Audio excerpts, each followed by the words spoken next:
everyone. Welcome to The Reason We Learn. I'm your host, Deb Philman. At The Reason We Learn, we aspire to be part of the solution. The purpose of this show is to take a good, honest, potentially painful look at the way kids are being educated. We know we can do better, and this is where we'll talk about how. Let's learn something.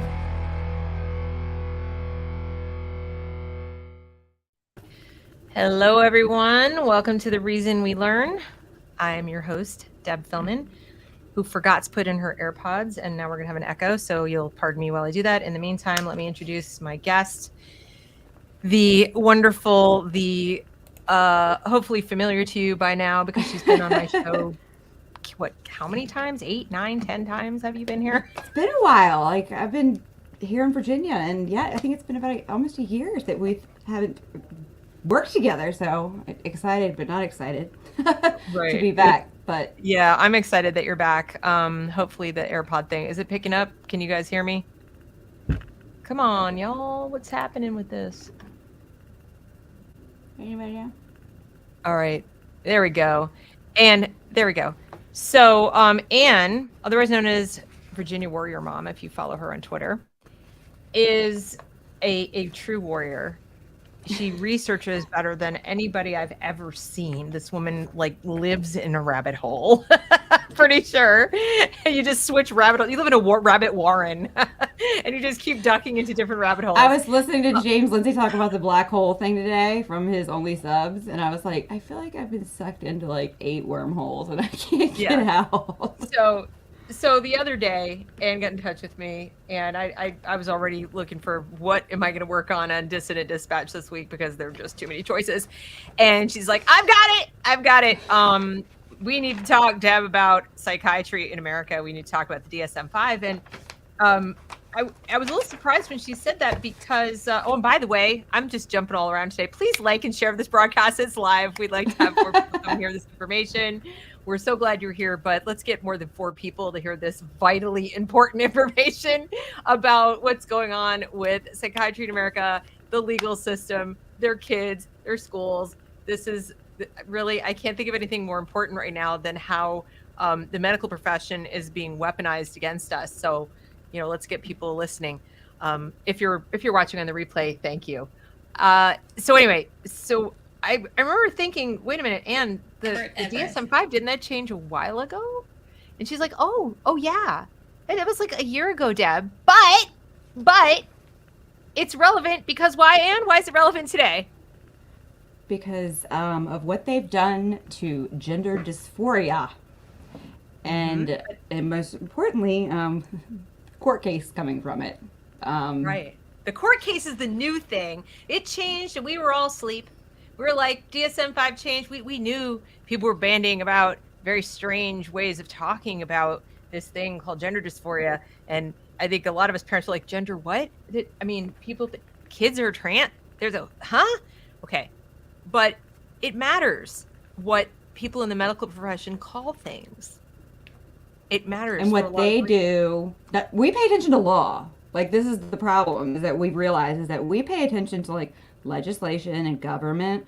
We don't now we will, but don't look to see what these associations are saying and doing. Yes, we're running around as activists, and I don't even call myself an activist. I'm more of a researcher or something. But the people who are involved in this work run around saying, let's pass a law. This is what we'll do. We'll protect children because we will prevent these abusive, money-hungry doctors and groomers and all these people from taking advantage of their innocence and, putting these medical procedures on them. They can't make a decision. They can't consent. They can't consent to a tattoo or body piercings and drinking and smoking. We'll just make it like that. We've done that for years. There's precedent. 18-year-olds can't do everything. They can't drive a car. So let's just pass a law saying this is another thing they can't do. And even their parents can't do it for them because it's right up there with genital mutilation. And we don't allow that in America. Or we didn't. So anyway, and then this. And now for some reason, the doctors, the psychiatrists, they are medical doctors, psychiatrists. They do prescribe medication. This is coming from the American Psychiatric Association. That's right. It's the DSMVTR. So it's it's not the 6. They issued a year ago, a text change on 7 things. But I think we all know, I'm the one producing words of wokeism, aren't I? That language is so loaded, and they've gotten away, they being the people with the worldview that human beings need to just fundamentally change everything about ourselves because we need to make a more perfect world. And we're the problem, apparently. Nature is the problem. So when they change words even a little bit, Yes. it makes an enormous difference in how the law is going to see people with these things. So we run around going, hey, let's pass a law and we'll change it. And then they go and they change words, and suddenly our laws are in peril. And when a law can be challenged based on the wording in a document produced by a professional association for a very specific profession, and the people editing it are maybe like 19 people altogether that were the actual editors of it. I mean, everybody in their group, their working group, approved it. But what I'm saying is that even if there are hundreds of thousands of psychiatrists all over the United States, maybe even millions, that doesn't mean they all agreed, but now this is their diagnostic manual. If they want to go and treat people and get insurance covered, or they want to be taken seriously in their profession or keep their licenses and all this other stuff, they're going to have to answer to this diagnostic manual produced by this subset of people who obviously have an agenda, as we'll show you. And then the law that you passed can be challenged, but like, well, hey, what you thought you were banning, yes, you're actually banning an important medical treatment for this class, this sick person or whatever. So, but we're going to go through it sort of systematically. So we've just kind of explained to you what the DSM-5 is. It's a diagnostic manual for, in this case, for psychiatry. And what they changed it in 2022. Was it like February, I believe, of 2022? Yes. It came out in like, you can find it like public, like people were starting in the psychological world. We're starting to in March of last year. And you started to see analysis about the changes in writing, and like let's say March, April, May, that time frame, people started writing all kinds of articles, and we pulled up some as well. But basically, it was the product of two separate but concurrent processes.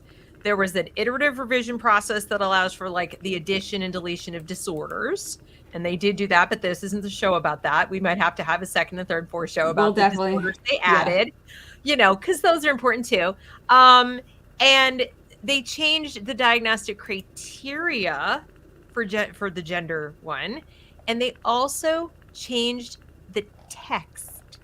And it's really those textual changes that we're going to be focusing on tonight. So to go into what that was, I'm going to pull up the one that actually contains the text change. And I think you sent it to me. Where is it? It's such a mess. I mean, what they did to this text is absolutely insane. But first of all, just to give you an idea, gender dysphoria, this is what the Mayo Clinic is using their DSM definition. Gender dysphoria, which previously was gender identity disorder. So previously it was gender identity disorder. That language is deemed, stigmatizing. It's insensitive to say disorder. They changed it to dysphoria. Well, let's think about what dysphoria means. What does dysphoria mean, Anne? You're mentally ill. Well, it means you have there's a disconnect. There's an altered your state perception in mind. of your form, of your reality is not accurate. That's why it's a dysphoria. Okay, dysphoria. My conception of myself is dysfunctional. It's not like how it should be according to my biology. All right.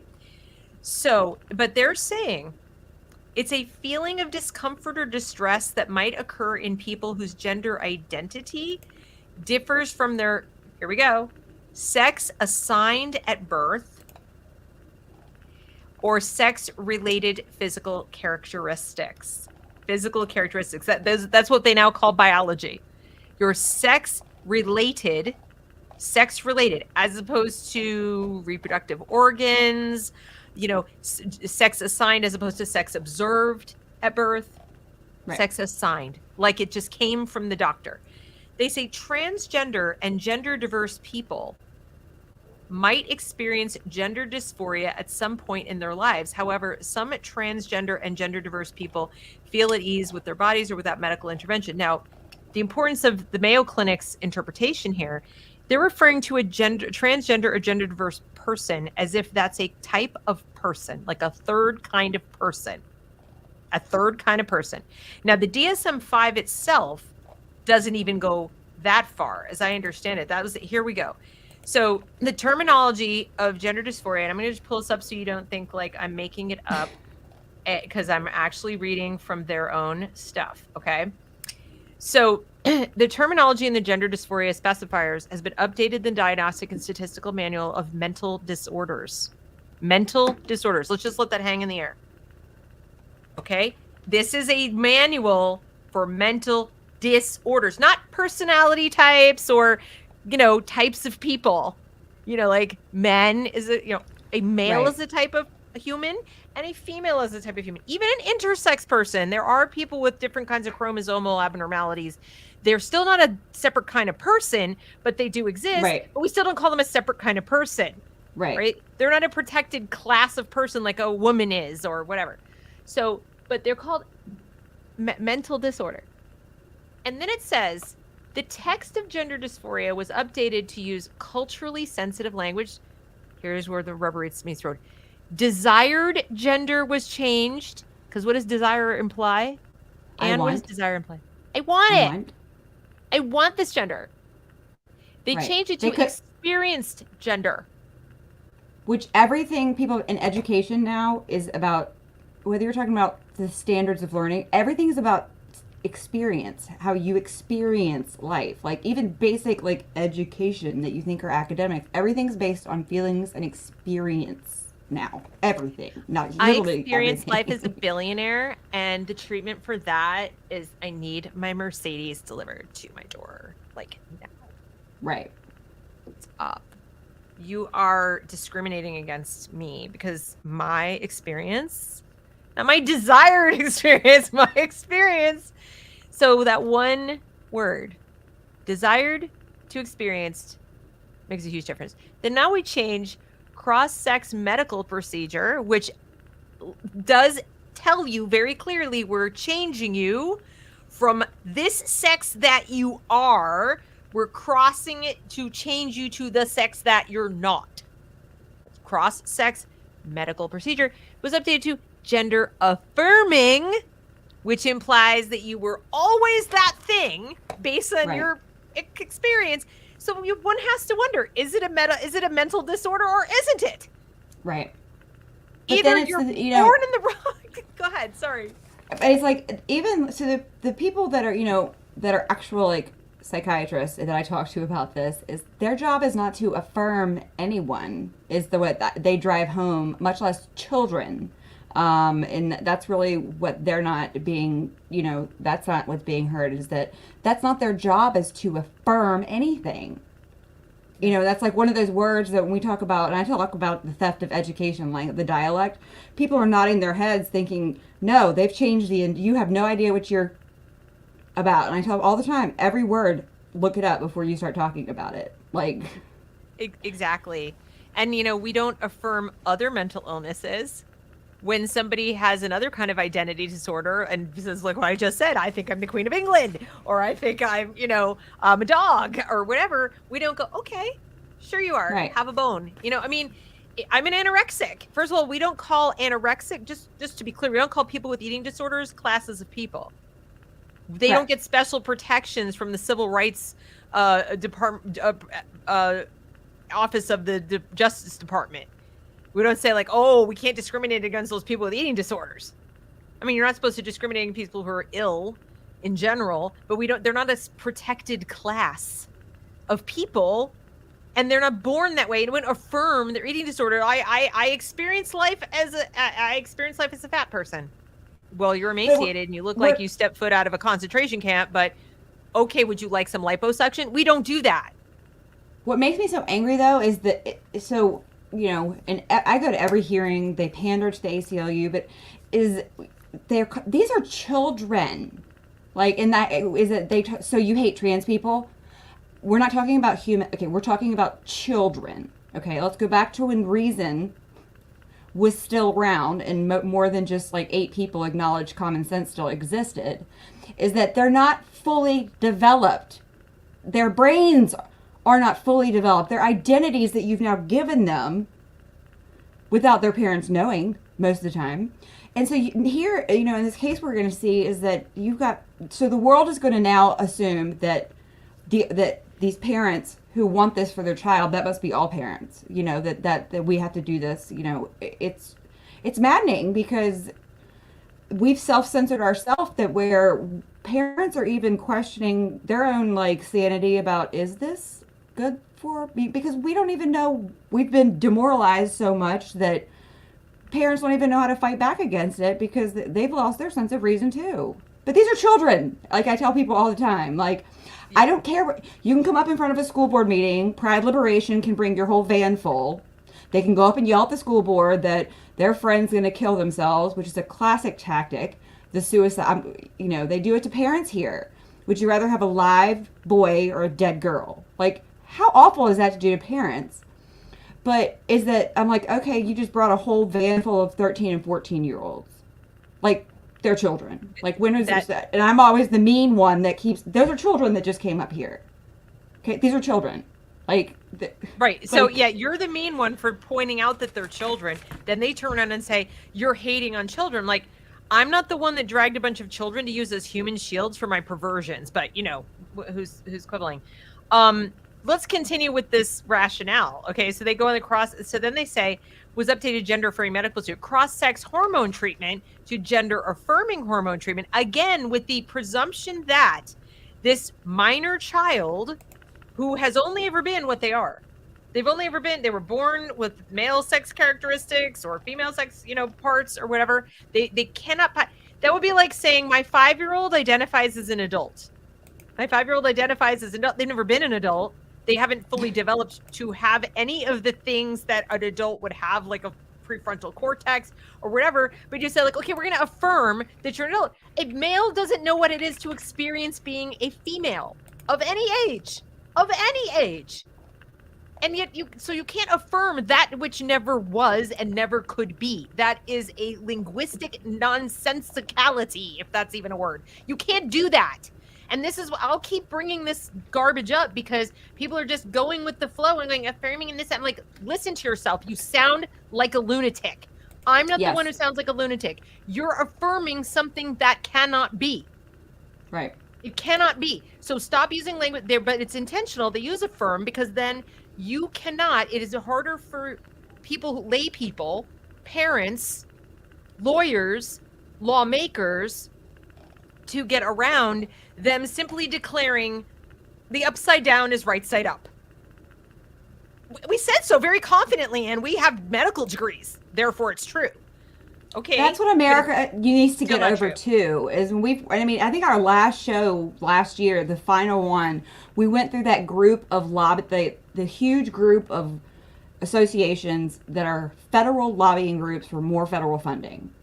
Yeah. And is that people have to understand how many captured people blame the NEA or the NSBA, is that we're talking about every group you can imagine, but to that there is a counter group like the pediatricians, there are psychiatrists, there are counselors, is that there is a counter group that has the same medical degrees that are not captured, that are saying the opposite, but that's never brought to the forefront. But here's something else that's really important. Okay, so in addition to, and then they've changed, natal male to individual assigned male at birth.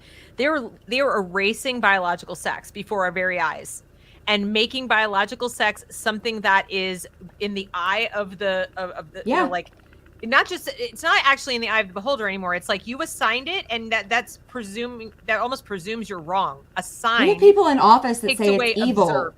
It's evil. We have people in office that say it's evil to assign sex at birth.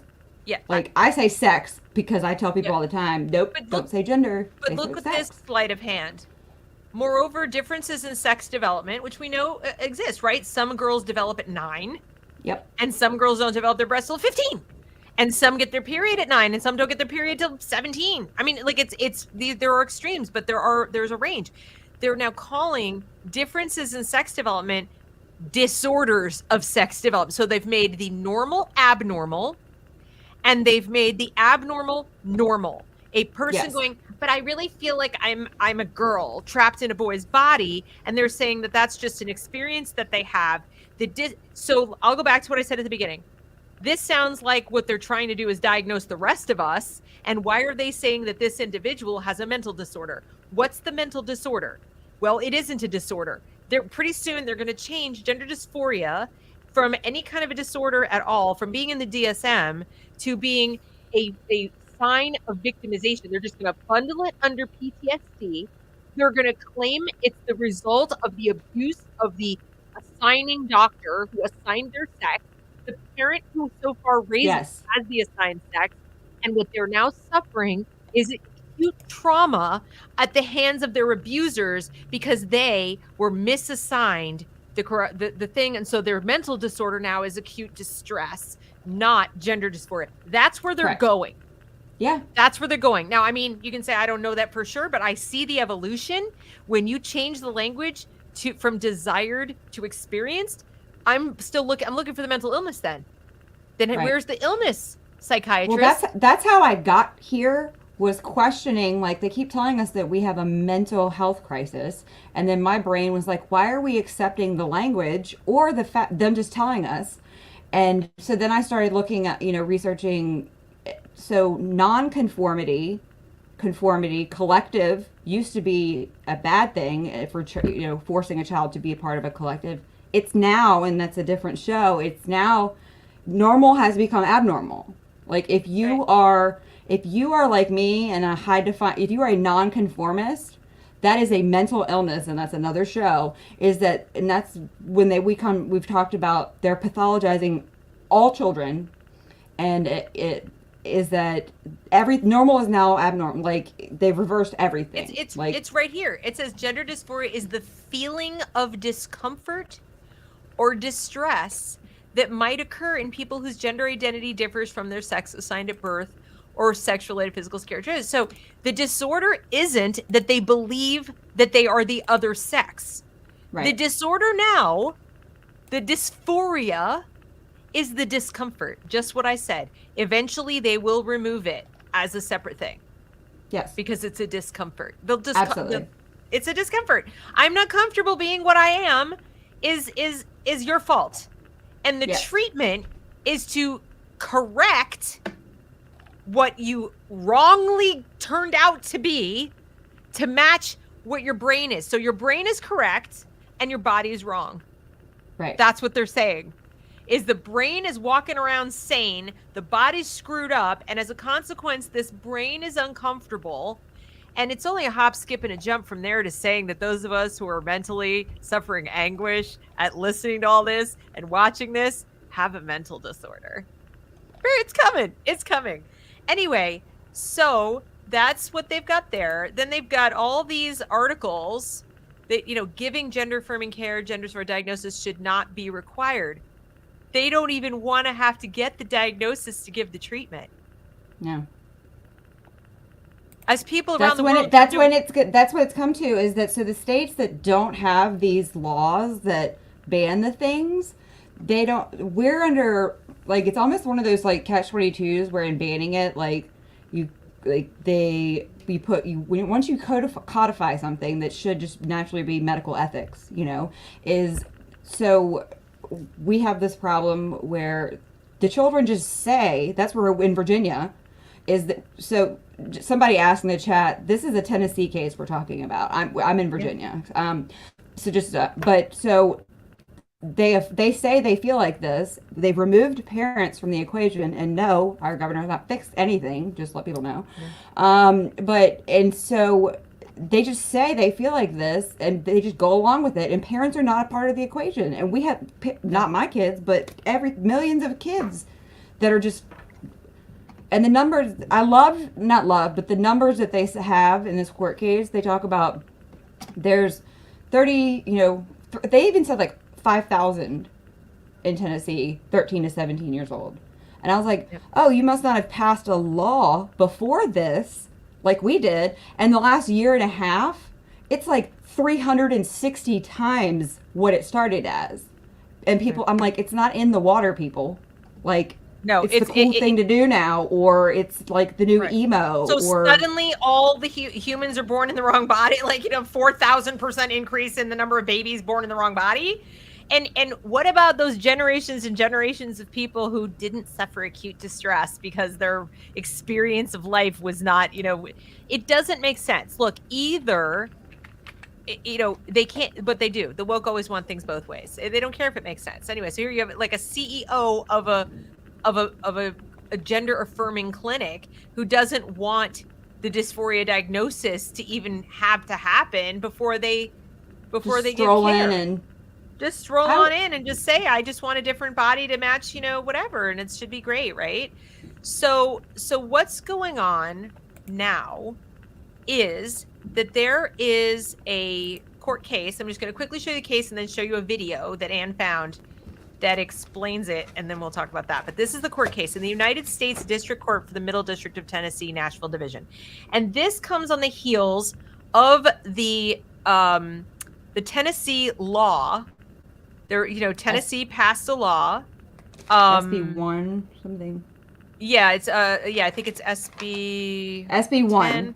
SB1. Okay. So SB1, and it passed, and the governor signed it, and it is banned. You cannot get gender affirming, whatever they call gender affirming, I call mutilation. And even if it's pills that you're taking because you're mutilating the inside of your body. Puberty blockers, all of puberty blockers, all these things cannot be given to minors because they change their minds, because they grow, they outgrow it. The vast majority, and the only long range studies that have ever been done on this subject, the vast majority outgrow their gender dysphoria. There was a story just out today by our friend Stephanie, Teaching for Liberty. Okay, Stephanie Edmond. She was a tomboy, and she puts pictures up and everything. She wanted to be a boy. She absolutely wanted to be a boy. She outgrew it. And you see the pictures and everything, and I guarantee you, if she were in school today, they would be transing her. They would be saying, "You're a boy. Let's refer you for We've trans." had There's parents, no question in my mind. So say your boy, say your little boy, go, because under this new writing, it literally says that you are gender dysphoric if you're a boy and you play with girls' toys, or if you're a boy and you. It even says if you play with a child of the opposite, whatever word they use, more than your own, then you are gender dysphoric in this document. And so if your 6 or 7 year old plays with Barbies in school, or goes to school because mommy painted their nails in Virginia, I tell people all the time, you have no idea what those not all of them, but what they will say this is what that is. And then they're going to groom your kid in that direction. And you have no idea what's going on until your child it's not an experiment you want to play into. But look who's doing the suing. Okay, in addition to the United States of America, the federal government is suing the Attorney General of the state of Tennessee. Yeah, so you've 420. This was filed by the ACLU in Tennessee. Yes, like 3 weeks ago, and it was filed in Tennessee. And then on the 26th is when the Department of Justice jumped in. So it's now it's Biden and the Department of Justice now. Teaming up with the ACLU. I'm so sure that was just, random. They just said, oh, let's jump in this case. I'm sure there was no coordination. No. Okay, anyway, so LW, this is a 15-year-old girl, by and through her parents, and notice they say her. I don't know. Is it a biological girl or boy? We don't know. And next friends, these are non-parents that are joining this lawsuit, so they're just like these people. But that's the thing, is like the wording, like, and what kind of future is that? Anyway, all these plaintiffs, all these friends are joining in this lawsuit. I don't even know what their standing is. I really don't. I mean, how do you have a standing when it's like I'm a next friend of so and so? I have standing in a lawsuit against the state of Tennessee and the United States of America. They're suing all of these people Tennessee Board of Medical Examiners, blah, blah, blah, blah, blah, defendants, okay? So this is the lawsuit, but I'm going to play a clip. I'm going to play a clip now from NBC. Look at this freaking fish-faced person. Anyway, okay, so here goes. Here goes. Hopefully you guys can hear this. U.S. Department of Justice has filed a lawsuit challenging that new law in Tennessee which bans doctors from providing gender-affirming care to transgender youth. Under the new law, healthcare providers who violate the ban could face a $25,000 penalty. NBC News legal analyst Danny Savalas joins us now to break down the latest here. So, Danny, what is at the heart here of this law in Tennessee, and when is it supposed to go into effect? The essence here, according to DOJ, is that this is a violation of the Equal Protection Clause of the Constitution. And generally speaking, the Equal Protection Clause is implicated anytime you treat groups of people differently. Not any groups, but groups that are traditionally protected under the Constitution as protected groups. That might be race, ethnicity, and in more recent times, trans folks. They have been more recently added, according to DOJ. That's what they argue in their complaint. And boiled down, they're essentially arguing, the DOJ is, that if this kind of treatment is medically necessary to treat gender dysphoria, then you're going to have a situation where, for example, let's say someone else has a child has another medical condition. Hypergonadism is one of the conditions described in the complaint.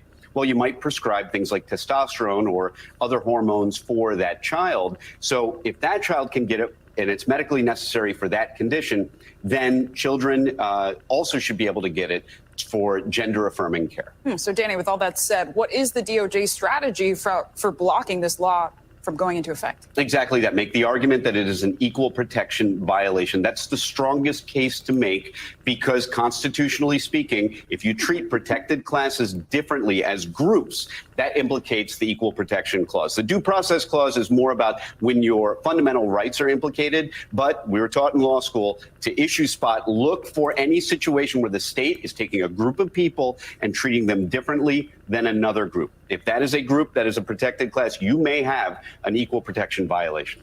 Danny, we know lawmakers in some 14 states have either banned or restricted gender-affirming care. So is the DOJ trying to make an example out of Tennessee? Why now? Oh, yes. This is a case that could be precedential because if they can get a foothold and get a court to say that the Equal Protection Clause is violated whenever statutes like these are enacted, it may start at the district court level, but it could become case law, court case law that is binding at least until a legislature or Congress says otherwise. Right. One case with a lot of implications. Yeah. Right. Danny Savalas, thank you. What happened to the 9th and the 10th Amendment where the state, if it's not in the Constitution? That's not even the mythical unicorn? That's not even the issue. I can take this one down like we started to hint at it, okay? Oh, yeah. Like, are you a class of person because you have a medical condition? Yes or no? Are you a class of person, a protected class of person? Now, being, for example, handicapped, like my legs don't work, that you're part of the handicapped class of people, but it's not because specifically that your legs don't work. It's because you're handicapped, all right? So there is no such thing as the trans person doesn't exist until after the treatments. In other words, if the child had grown up, was over 18, got the surgeries, had the treatments, and now is this third thing called a trans woman or a trans man or, whatever, they're still a man biologically, but they're now living life as something else. I might disagree with it, but that at least legally, I could twist my brain into the pretzel of saying that could be a protected class of people that shouldn't face some discrimination in other jobs, or I don't know. Okay, that makes a little sense to me. If you created a different kind of person on the outside, even though inside biologically the same, mostly. Okay, but the child has not yet done anything to. The kid is sitting right there, suffering gender dysphoria. They're not a class of person. And here's the really key part. You're not discriminating against trans kids as a group because a cis kid can't go get the surgery either. If a little boy is going, I like boobies. Right. I want a pair. I want to have a pair of boobies and I want to go home and I'll play with them all day long. I want to play with the boobies. Somebody's going to clip that and I'm going to look like a freak. But anyway, they can't get it. They can't get it either. They can't get it either. the girl who goes, I'm perfectly comfortable being a girl. I just hate having breasts. I just don't want them. Can you cut them off, please? They can't get it either because they're a child. Correct. They can't make these decisions. They're actually saying, even if their parents say, my husband wants my son wants to stay a boy, but he wants boobs. Is that like logic in here? And that's what we've lost sight of, is that because he says would probably so. Say, Mom, Dad, you maybe need to like assert some authority Correct. here. But you throw in a dysphoria and it's okay. The mentally ill child is so much better, more capable of, the person in the DSM-5 with the discomfort and the distress and all the things that couldn't possibly be caused by the fact that they maybe have internalized homophobia. Maybe they're getting picked on at school because they're a little bit sissy and they're male, or they're a little bit butch and they're a girl. No, I'm sure the distress couldn't be caused by any of that. No. It's, of course, that they're just trapped in this body that doesn't belong to them. Or the fact that they were put in there and now they want to get out. That couldn't quite cause it. But that's what's happening. I definitely want to take you can't detransition as a child. You want to talk about being outcast, is that you've been put in this role, and then when you want to get out, see, that's when I tell people that when the suicide rate does start to rise, they've been given everything they want, and when it's not going to make them happy. When it rises, we need to think about the kids that could not detransition from what you assign them as. Well, yeah. I mean, you made the point earlier when we were in the pre-show. We were talking about how, we talk about what the difference between when you have an illness and what's going to be covered by insurance. So they want it both ways. They want to say, I'm just experiencing sex differently and I'm in the wrong body. So I have a disorder or I have a problem. So insurance should pay for it. Everybody else should cover it. I should be treated with all this stuff and I should get special treatment because they're going to be permanent medical patients. They just want insurance companies to pay the bills, what they want. Right. And not they, the patient, the companies that are going to be selling this garbage and the surgeons and everything else. But if a woman, like if I as a female, I hate the word, but I'm just a biological female, okay? Yes. Doesn't have any problem being female. If I say I don't feel comfortable in my femaleness, I need bigger breasts. I want a breast aug because I just am not. I feel like I was given the wrong size breasts. I experience life as a woman with like a double D, and I'm only a C, and this is not okay with me. So I want breast aug. They're gonna be like, fine. Can I have your credit card? Like insurance isn't covering that. And if you get sick, actually legitimately sick, like you get the implants, you paid for it as elective surgery, and you say like, okay, I want the implants, whatever. And then years later, you're like suffering horrible inflammations and sicknesses and headaches and all kinds of stuff. And they go, it's your implants. We got to get those out. You're suffering an implant sickness. Insurance doesn't cover that. No, I wanted them in when I got them. And then when I knew they were making me sick, I wanted them out. I had to pay for it twice. And never once did I think, even though the medical community and the way it was sold to me did make me sick, it's still, the law says I can't. So I didn't go tearing the system down. And you're a woman. You're literally a protected class of citizens. So that's what's so funny is like, I as a woman, and I am a protected class, I can't claim I'm being discriminated against because I want to experience life with bigger breasts and nobody else is going to pay for it. This is ridiculous. And that's the main purpose of this is that they want to circumvent consent laws, which ought to have originally applied, but apparently they didn't. Now it was like the magical thing that a child could be mutilated and, can't get a tattoo, but you can have double mastectomy, if your mom and dad says so. Literally, and I'm not kidding, like I wanted to get my kid's ears pierced. And I took her to a place that does the ear piercing locally, and I forgot to bring her birth certificate.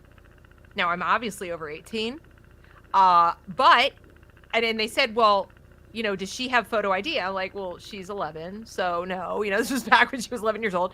And they said, well, you need her birth certificate. You need to be in possession of her birth certificate to prove that you're her parent, her actual custodial parent with the birth certificate has to have your name, and then you have to have photo ID, and it's such a show her name and your name and all this stuff, and then we'll pierce her ears. Put a hole in her ear that if we took the thing out, it would close up, okay? And that they were like, no, go home. We're not piercing her ears. She's like, I want my ears pierced. I'm saying I'm her parent. I give permission to everything. The answer was no. There is a state law. You can't do it. But nobody's suing over ear piercing and body piercing and tattoo laws. But here we're going to permanently alter this person's ability to reproduce, permanently alter their hormonal makeup.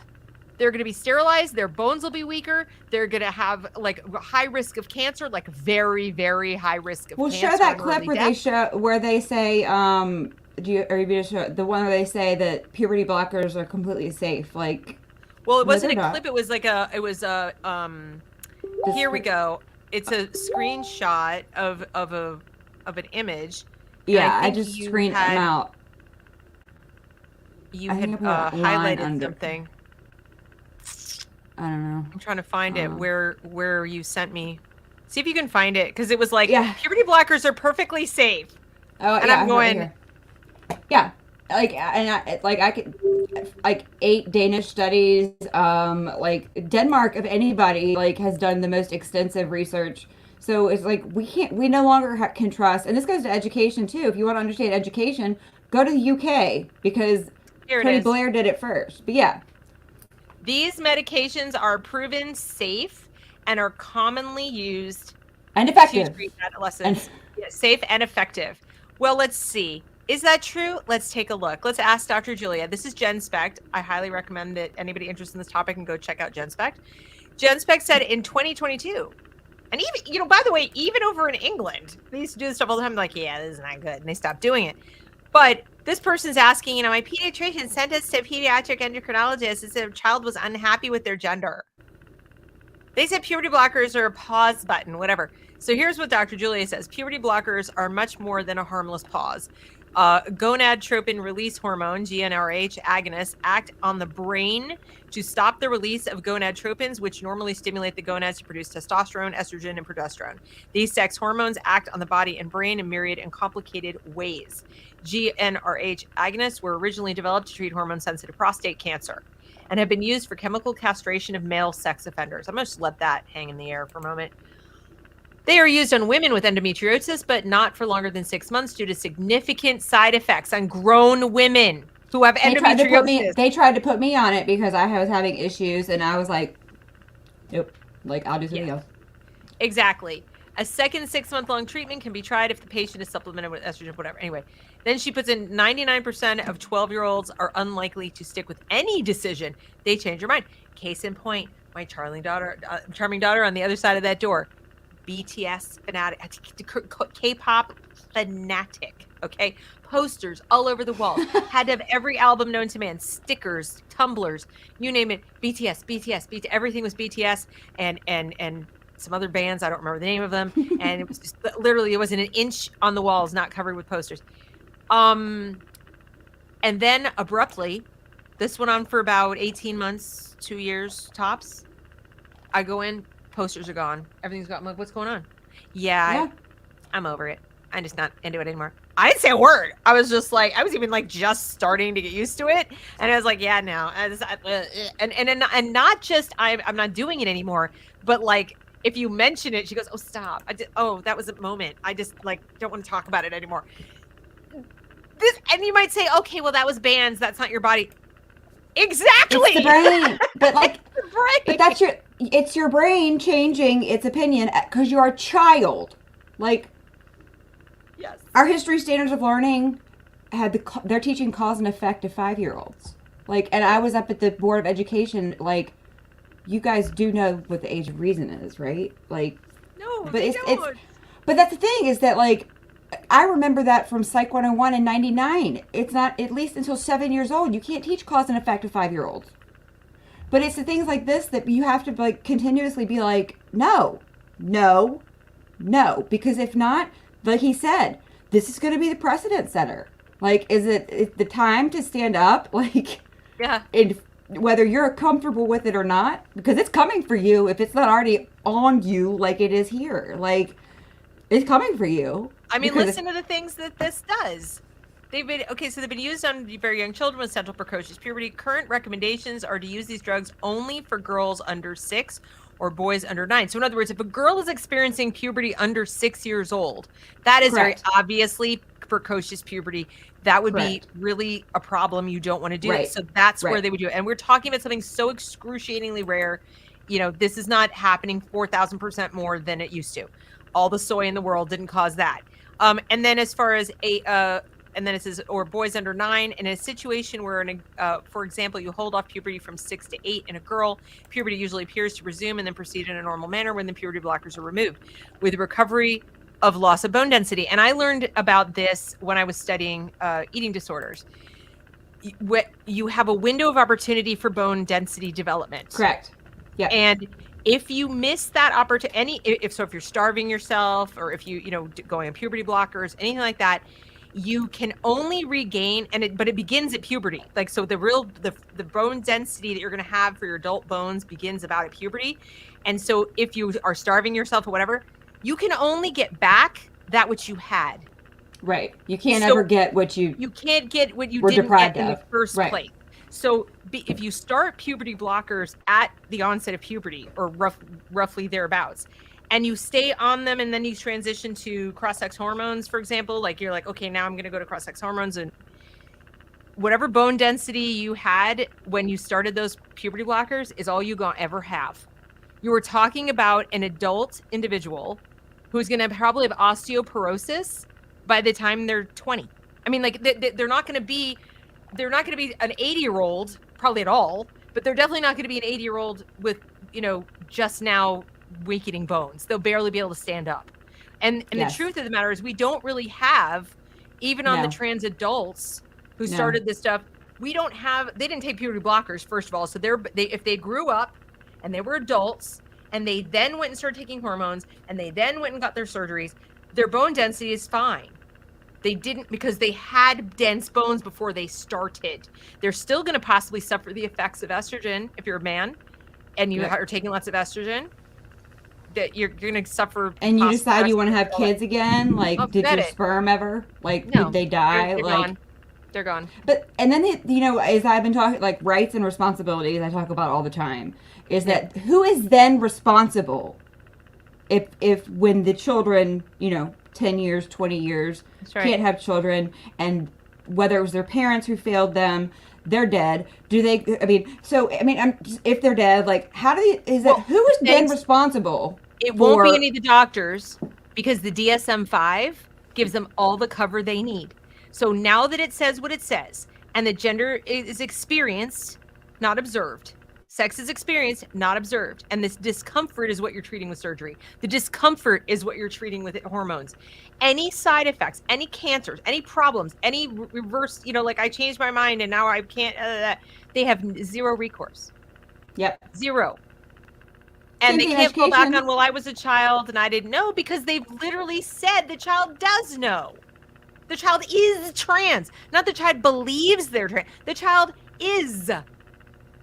That's what that changes. It's from going from desire to experience, changes it. So this child now knows better than any adult who would challenge it, than all of all of medicine and all of biological science heretofore that we've ever done. It's all, this child knows better. It's insane. It really is a kind of insanity. And so you have the legal case, and here's what this article says. The DOJ's lawsuit against Tennessee transgender law is worse than you think, and here's why. So this person is going through, and it's talking about how we could have avoided it, and it says I tried to convince the bill's sponsors and other members of the legislature to rest the legislature's justification for its enactment on the common law and its understanding of the person. Why? Because under the common law, all persons, regardless of sex, gender identity, transgender, or cisgendered ethnicity, or other such categorizations, have a right not to have their healthy, properly functioning body and organs harmed, period. So I haven't read SB 1, but if SB 1 in any way is written to specifically say trans, that's its undoing. So the likelihood is the Tennessee lawsuit will prevail. I will make the prediction right now that the Attorney General of Tennessee will lose. They're not going to out-argue the federal government and those lawyers, because based on this, and the ACLU is the ACLU is.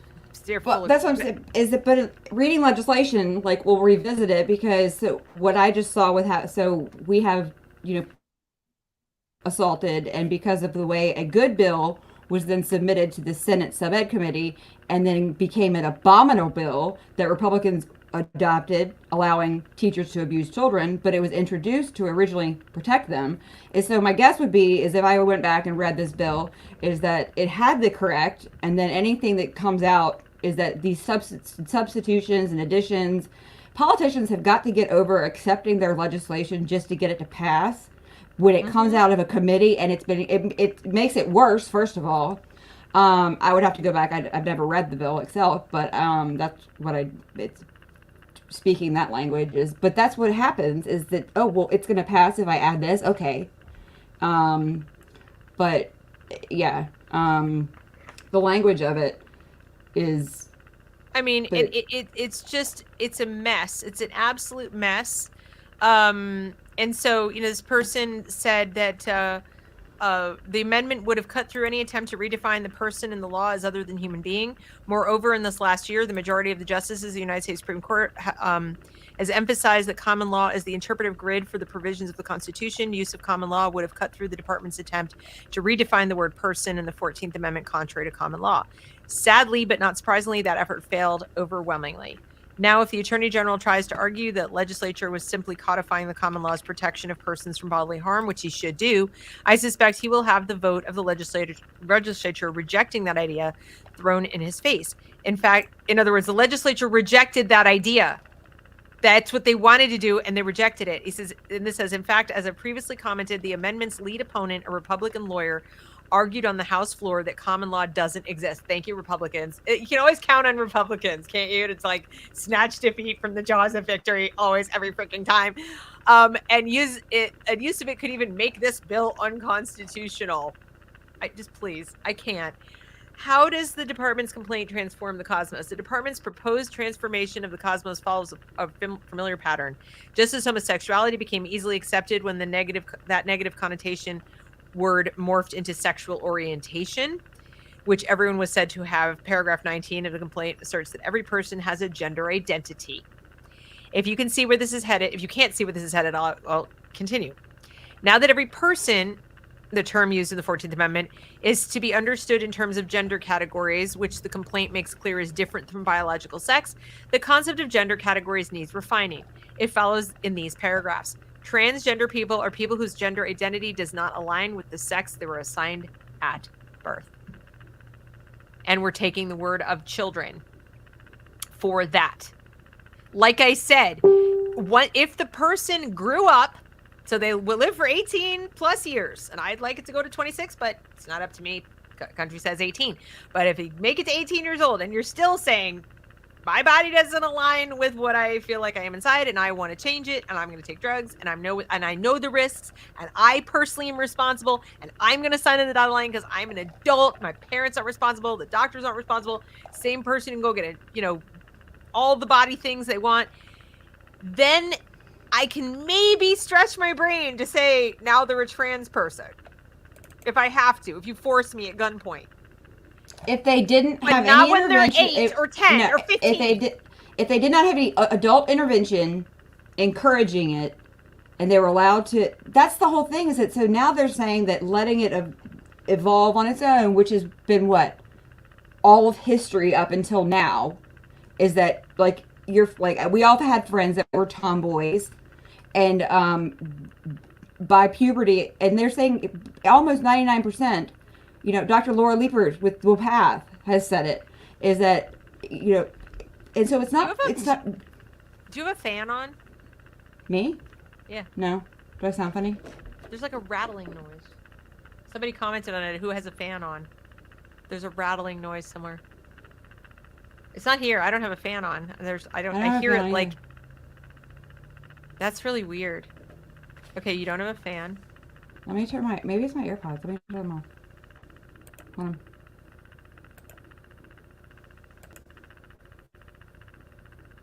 Is that what you're using for your microphone? What microphone are you using? Is that better? Did it stop? Well, now I can hear myself. Oh, yes, true. Hold on.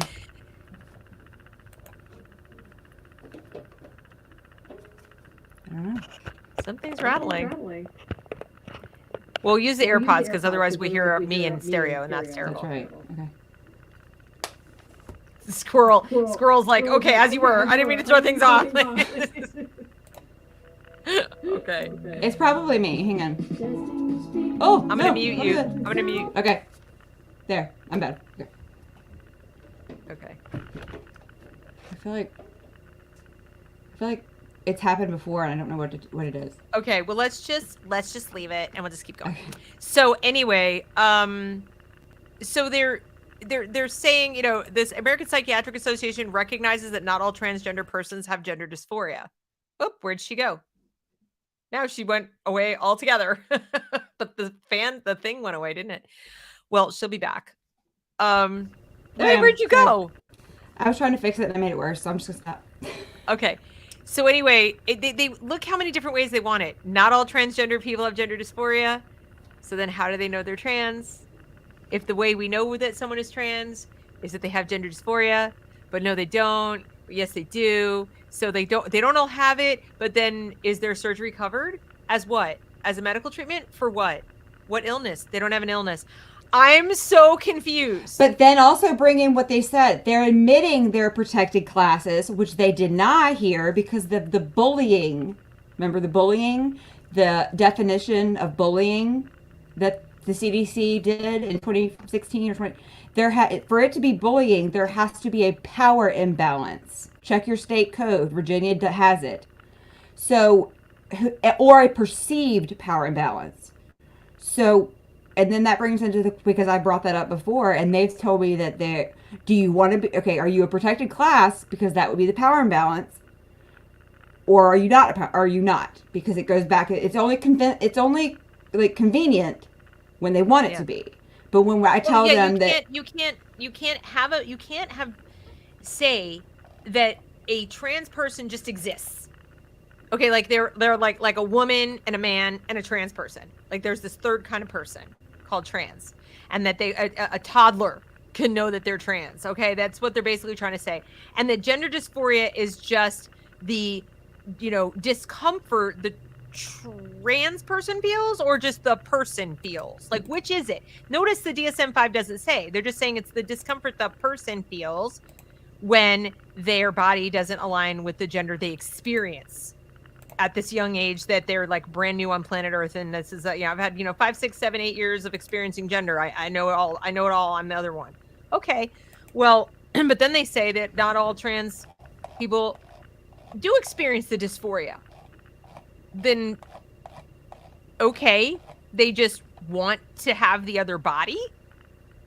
But is it a medical condition? So then you bring back in the definition of what okay. So they've dropped it from 12 months to 6 months. Okay, that this has to have presented itself, and then is that they're saying that so to be gender dysphoric, there's no longer like a axial system, which is one thing they got rid of, and so they're talking about they don't have to have many of the components, just one.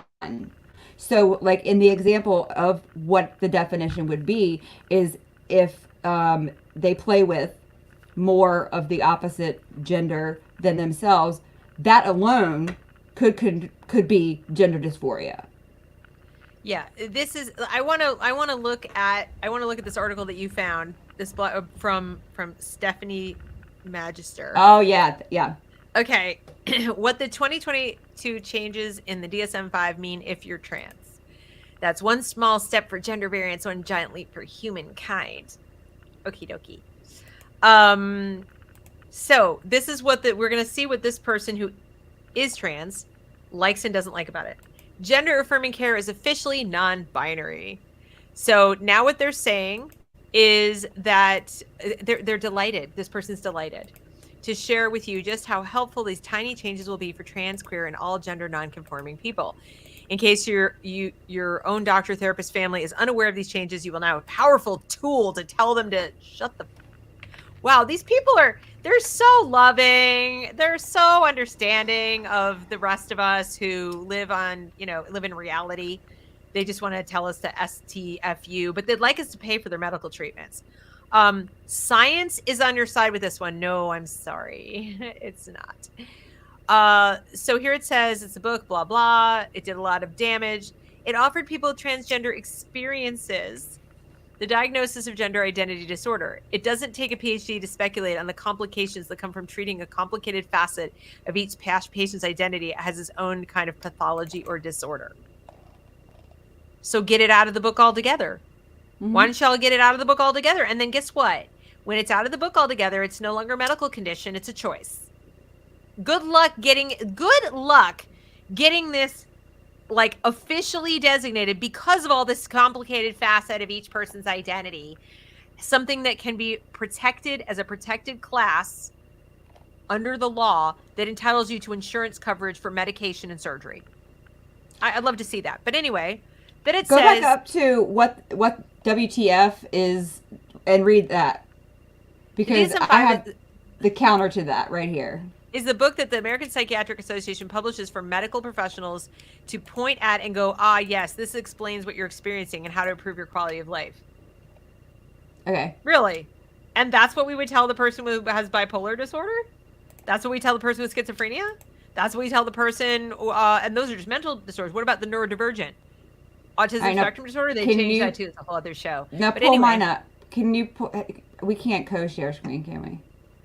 Okay. So this is a great, so it says, and contra to their what WTF is the American Psychiatric Association's Diagnostic and Statistical Manual of Mental Disorders, an authoritative source for psychiatric conditions, ignoring how often the DSMV has been revised and politicized over the years. Of course, unlike the Tennessee legislature, the authors of the DSM are neither representative of nor accountable to the Democratic populace.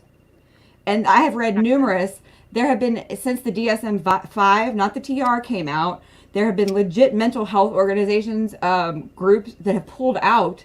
They will not. It's no longer their Bible. Their mental health. They do not use it as. There's articles that are called. It is not a Bible for anybody to use. And it is a tool, and it they said right there, and so that brings like all of this into the picture. Is that who are we beholden to, if it's not our elected government? Is that like that? We shouldn't be beholden. We're not beholden to them either. No. Who? What I'm saying is that that the world is beholden to nobody. If the government is not there as elected officials to represent your state, because then you're going to have groups that anointed themselves as the know-it-alls, who then come in and override your government. What in the world is going on in America if we don't see a lot of problems with this? Like, my elected government, like it or not, did this. And so then in the lawsuit, they threaten, then you get the threats. Well, we're going to have to flee the state. We're going to then go and flee. If you want to do this to your kid, go and flee. It's that threatening thing. It's like going up to a school, my kid's going to kill themselves. Then you have the choice as an American, because as free as we are, to go move somewhere else. We're not locking you here and saying is that we have to get back, we have to get back to the passion of freedom and liberty, and that's fine. You can go move, but you don't get to sue your government because they did their job, because it's now inconvenient because you still want to do this to your kid. Then go move somewhere you can do it to your kid, but you can't do it here. Want to do that the law, that the people have voted and said,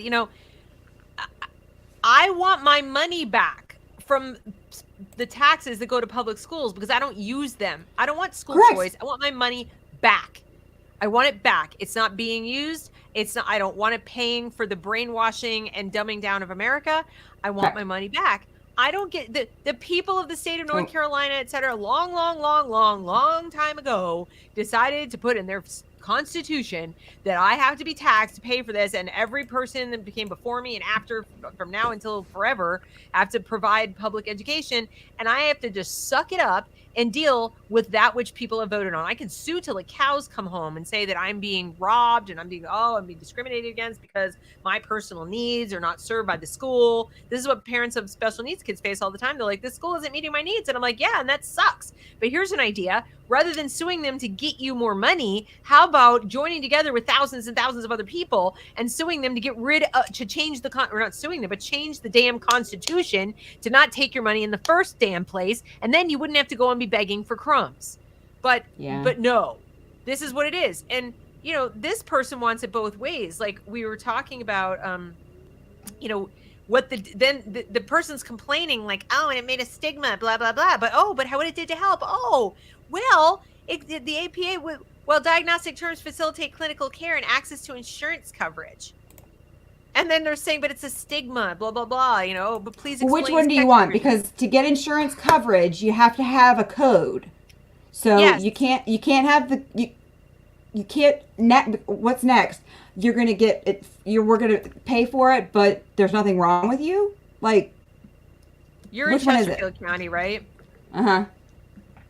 Yeah. Woohoo. Somebody's asking. Chesterfield County.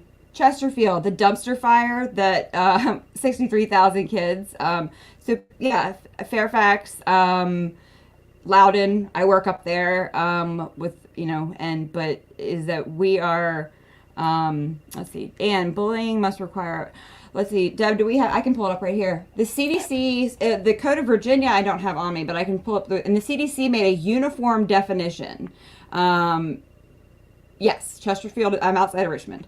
So when stuff goes on with the General Assembly or Senate, or I am the person that everybody calls to send down there and do me because I'm so close to Richmond. But let me pull it up. So in 2016, I believe, or 2014, the CDC made a uniform definition for bullying that has a power imbalance or a perceived power imbalance. And then you can just Google your state and your code and type in bullying. And I'm guaranteeing you that we know this from the last couple of years, that if the CDC made a uniform definition for anything, that all the states did it. But here, I'll pull it up right now. In the meantime, I just want to comment on how it says the APA says gender nonconformity is not itself a mental disorder. The critical element of gender dysphoria is the presence of clinically significant distress associated with the condition. Clinically significant distress associated with the condition. Well, it's either a condition or it's not. Mm-hmm. So, if I'm gender nonconforming, but it doesn't cause me any distress, I don't have a condition. I'm making a choice. If I have this discomfort, they act like there's only one reason you could possibly have discomfort. I only have discomfort because of this condition, but other people don't have it because of this condition. It's just me. Maybe you have discomfort because you're confused, or like I said, many other things. In other words, though the two often present together, you can be trans without experiencing gender dysphoria. You can also experience gender dysphoria without being trans. You deserve to discover the truth of how you experience your own identity. Well, super. But I would think that the prescription for that would be therapy, not surgery. How are you going to have this discovery process if you decide that the discomfort must be treated with surgery and drugs when you're a child? Or you allow your parent, who's going to get all kinds of virtue points and is probably thinking they're just such a great person, to mutilate you. And maybe your parent has Munchausen's. Anyone ever think of that? That's very, that's a good point. We know the research came out the Dutch research came out that 65% of the mothers of these children have their own mental disorder, are not in the right mind up here. 65%. How do we even know that these kids are experiencing what they're experiencing in reality? The Salem witch trials were started because of children. Remember, children pointing fingers and saying, this person is a witch, blah, blah, blah. And everyone, the children saw visions and whatever. But did the children see visions? Or were they just, having exaggerated thoughts of playing a game and a prank? Probably started because they had some stories. And then they being got told. in trouble, and then they got in wanted to trouble, get out so of now they had to because they're pretend it was real. children. They lied because they're children. Like, That's right. And then people died. But now apparently, you know, we just believe everything. Yes, Transhausen. That's what they have. They have Transhausen. So then this person is saying, no, there's also this new nifty post-transition specifier that applies if your gender identity isn't yet legally recognized. This teeny tiny change ensures you'll continue to receive appropriate diagnoses for gender-affirming treatment, e.g. hormone therapy related to surgery, psychotherapy, and counseling, regardless of where you are in your gender transition. That's code for saying we're going to keep coding you as having this issue for your life so that insurance will keep paying for it. And then what I will say is that that's going to make trans people, if they're a protected class that has to receive lifelong medications, lifelong psychotherapy, lifelong whatever, that the protected class is actually not just equal under the law, they're superior. Right. They have trans superiority, because I don't get, you know, lifelong, like I said, I can't just at any point in time go, I want my boobs bigger, smaller, bigger, smaller, bigger, smaller. You know, like I want care for the rest of my life.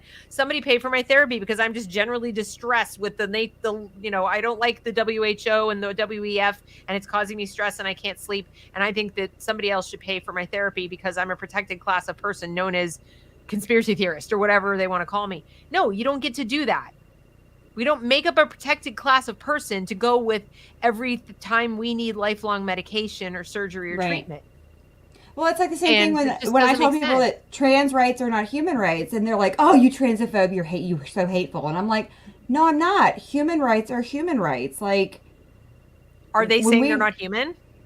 Right? I'm saying I'm not hating you. You know, it's the same thing as why Black Lives Matter hates all lives matter. Because it's the well, no, it's the, I mean, I'm not going to go down that path, but it's the same thing is that you're human, you have human rights. But so they're like, well, we want to take away the diagnosis because then we want to have access to care, but we don't want a diagnosis because then we're stigmatized. I want all the things. I want it all. Right. Is that, and you can't have it. Like, is that, you know, I was listening, is that, so like, there's reasons why this stuff happens, and is that because it will never work. And so we start bending. I sent you, so, John 832, if you look in I can't share the link but so I pulled up the whole manual from the CDC. If you will post that in the comments. Because he wanted the document. Yeah, it's 116 pages. It's from 2014. So this is just section 2 of the uniform definition, and it's way more screwed up. But let's see. So this is the entire uniform definition. But Spirit Matter wants me to say that stuff with more vocal fry. I want all types of bullying, direct, indirect. Context. So if you have a bullying problem in your county where it's a specific type color of child that they literally give 0 F's about if they're bullied, my child was one, this is why. This is why you have parents who have suicide, is because of who perceives the power imbalance. Is a popular child never bullied? Yes, literally under the definition, a popular, like under this, is they are never bullied. Let me find, this is the longer version. Oh, here it is. A power imbalance is the attempt by the perpetrator to use observed or perceived personal or situational characteristics to exert control over the targeted use behavior or limit the victim's ability to respond or stop their aggression. The power imbalance should not be used, but so it's like you've defined it, but whose perception is what that, you know, turns into. You know, the use of violence or threats of violence may create or enhance an existing power imbalance. What is the existing power imbalance? And I mean, but is that, it's in the Code of Virginia. I would look it up. It's codified.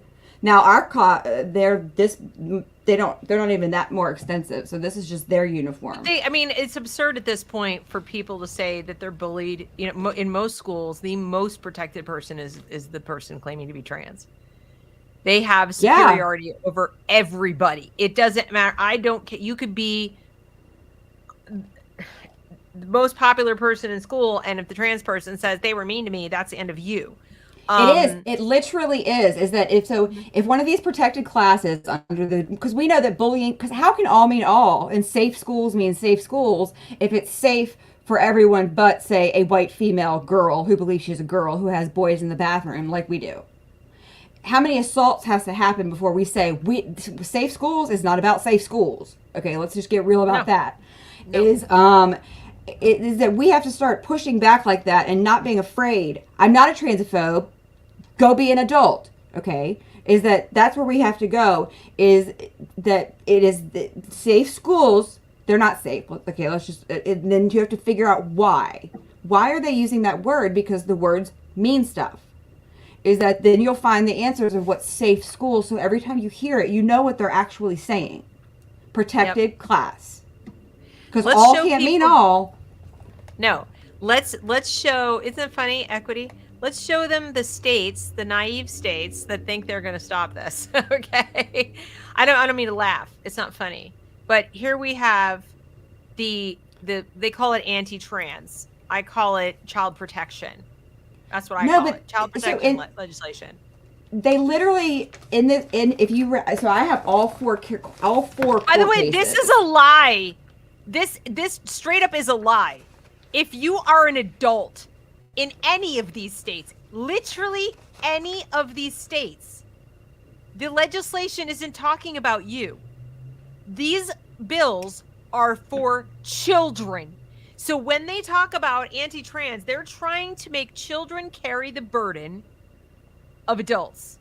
They are trying to legitimize this the grooming behavior, the abuse, the Munchausens, the mutilation by the doctors, the misdiagnosis by the psychiatrists, the virtue signaling, and the extreme corruption and cowardice of adults.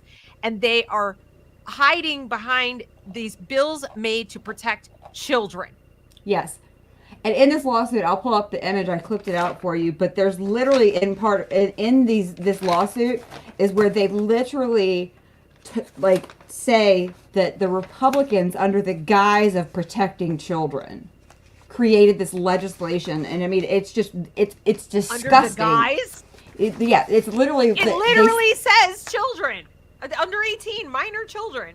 But that's what this bill, like, if you read it'll talk about making you angry. So and then to counteract this, did I send you the one that they now are, like, 17 states are now sanctuary states for people fleeing this? People fleeing. No. Adults dragging their children otherwise known as child trafficking, because if it's to not mutilate, parents, right, to mutilate fine. them. To mutilate them. There's now sanctuary states. These are either disturbed children, manipulated children. These children are not mentally well, and they're saying that this is how they twist the language. Notice the headline: what states are restricting transgender health care? The child is not transgender yet. Yes. The child is the child. The child is a boy. The child is a girl. They have not received any of these transition care, and they cannot consent to it because they are not of age of consent. So they call it anti-trans. They call it transgender health care. No, it's pre-transgender health care. It's transing health treatments. It's not even health. Health shouldn't be anywhere in the word. There's nothing healthy about this. This is medical. Medicalization, okay, and mutilation of confusion. They're medicalizing confusion, and they're mutilating these children. And but look, you got the AMA, the APA. Proponents of the measures, the proponents have characterized gender affirming care. Notice the sleight of hand there. Gender affirming care as opposed to the transitioning of children. Right. As harmful. Because it is. Yes. Because it is. I'm sorry. I get very worked up about this. If you guys are like, ooh, Deb, calm down. No, I think between the two of us, calm down about this. I don't understand why why every decent, mature, responsible adult in America is that lighting their freaking hair on fire, that there are other adults who are, like, supporting the mutilation of confused children. There's a reason it has increased thousands of fold. This is not a small thing. we wouldn't be having this conversation. Okay, these type of people have always existed. These type of children have always existed, and trans people have always trans people, Right. people who wanted to live as the other gender have always existed. We used to call them transsexuals, or we called them cross-dressers if they didn't have The gender adults dysphoria. even still call them, like, the responsible ones they still refer to themselves as transsexual because they That's right. they understand what the problem. They are transsex. Okay, they are actually adult males who feel like they are female. But if you notice with these children, they don't ever look one way or the other. They all look desexed. And that's where the fluidity comes in. This isn't about, that transsexuals, adults, they don't identify as transgender now. So when you see adults that are making these statements like that other woman, okay, that's a millennial this has been a slow progression that's led us here. You saw the news reporters. You saw how automatic it was. So, gender affirming care. Well, gender affirming care. That's how it seeps into the language. Nobody's stopping and questioning the terminology. It never was called gender affirming care. It was called cross. I stop people when they say gender. Medical treatments. Cross-sex medical treatments. These people are not trans anything. To go be trans, you're acknowledging the binary of sex. I'm transitioning from one to another. From the thing I am to another thing that I'm not. Yep. So you can't have it both ways. You can't say, no, I really am this thing. Well, then defend it. Are you the thing with another thing? You can't. You're either trans, like gender affirming care makes no sense. None of this makes sense. Calling it a protected class when the person isn't even all the way there yet. They're a child. Children are not a protected class. Like, they're not. They're just not. They're protected in that they're under 18 and we are responsible for them as adults. But they're not a separate protected class with their own separate protections of like civil rights. Like, they have their own separate rights of medical care above and beyond parental rights. Children have the rights to be, but that's the whole child right thing that people don't understand where this is coming from. Like the UN, like it's a big ugly thing, and we're just seeing the pieces of it, and there's not enough people putting them together. Because this document from the APA, do you know who it came from? The WHO, and that was like is that. So that's when it gets even bigger, is that then you become that we're not, okay, so if it's not Joe Biden and the ACLU running putting their pressure down on us as individual states, here's my take, and here's my take. And then I'm going to share what James Lindsay had to say about this legislation. So here are all the states that are going to be facing this very same lawsuit if they pass their bills. So if you live in one of these states, I'm going to put the link in the little comment box, okay? You need to go and try to get them to, I don't know what the word is, like amend their bills to make sure that there's right rationale. We will do it right. Like, okay, we'll learn from Tennessee. They got to do it. They got to get the language right. Okay, that's the first thing, if they're going to do this ban.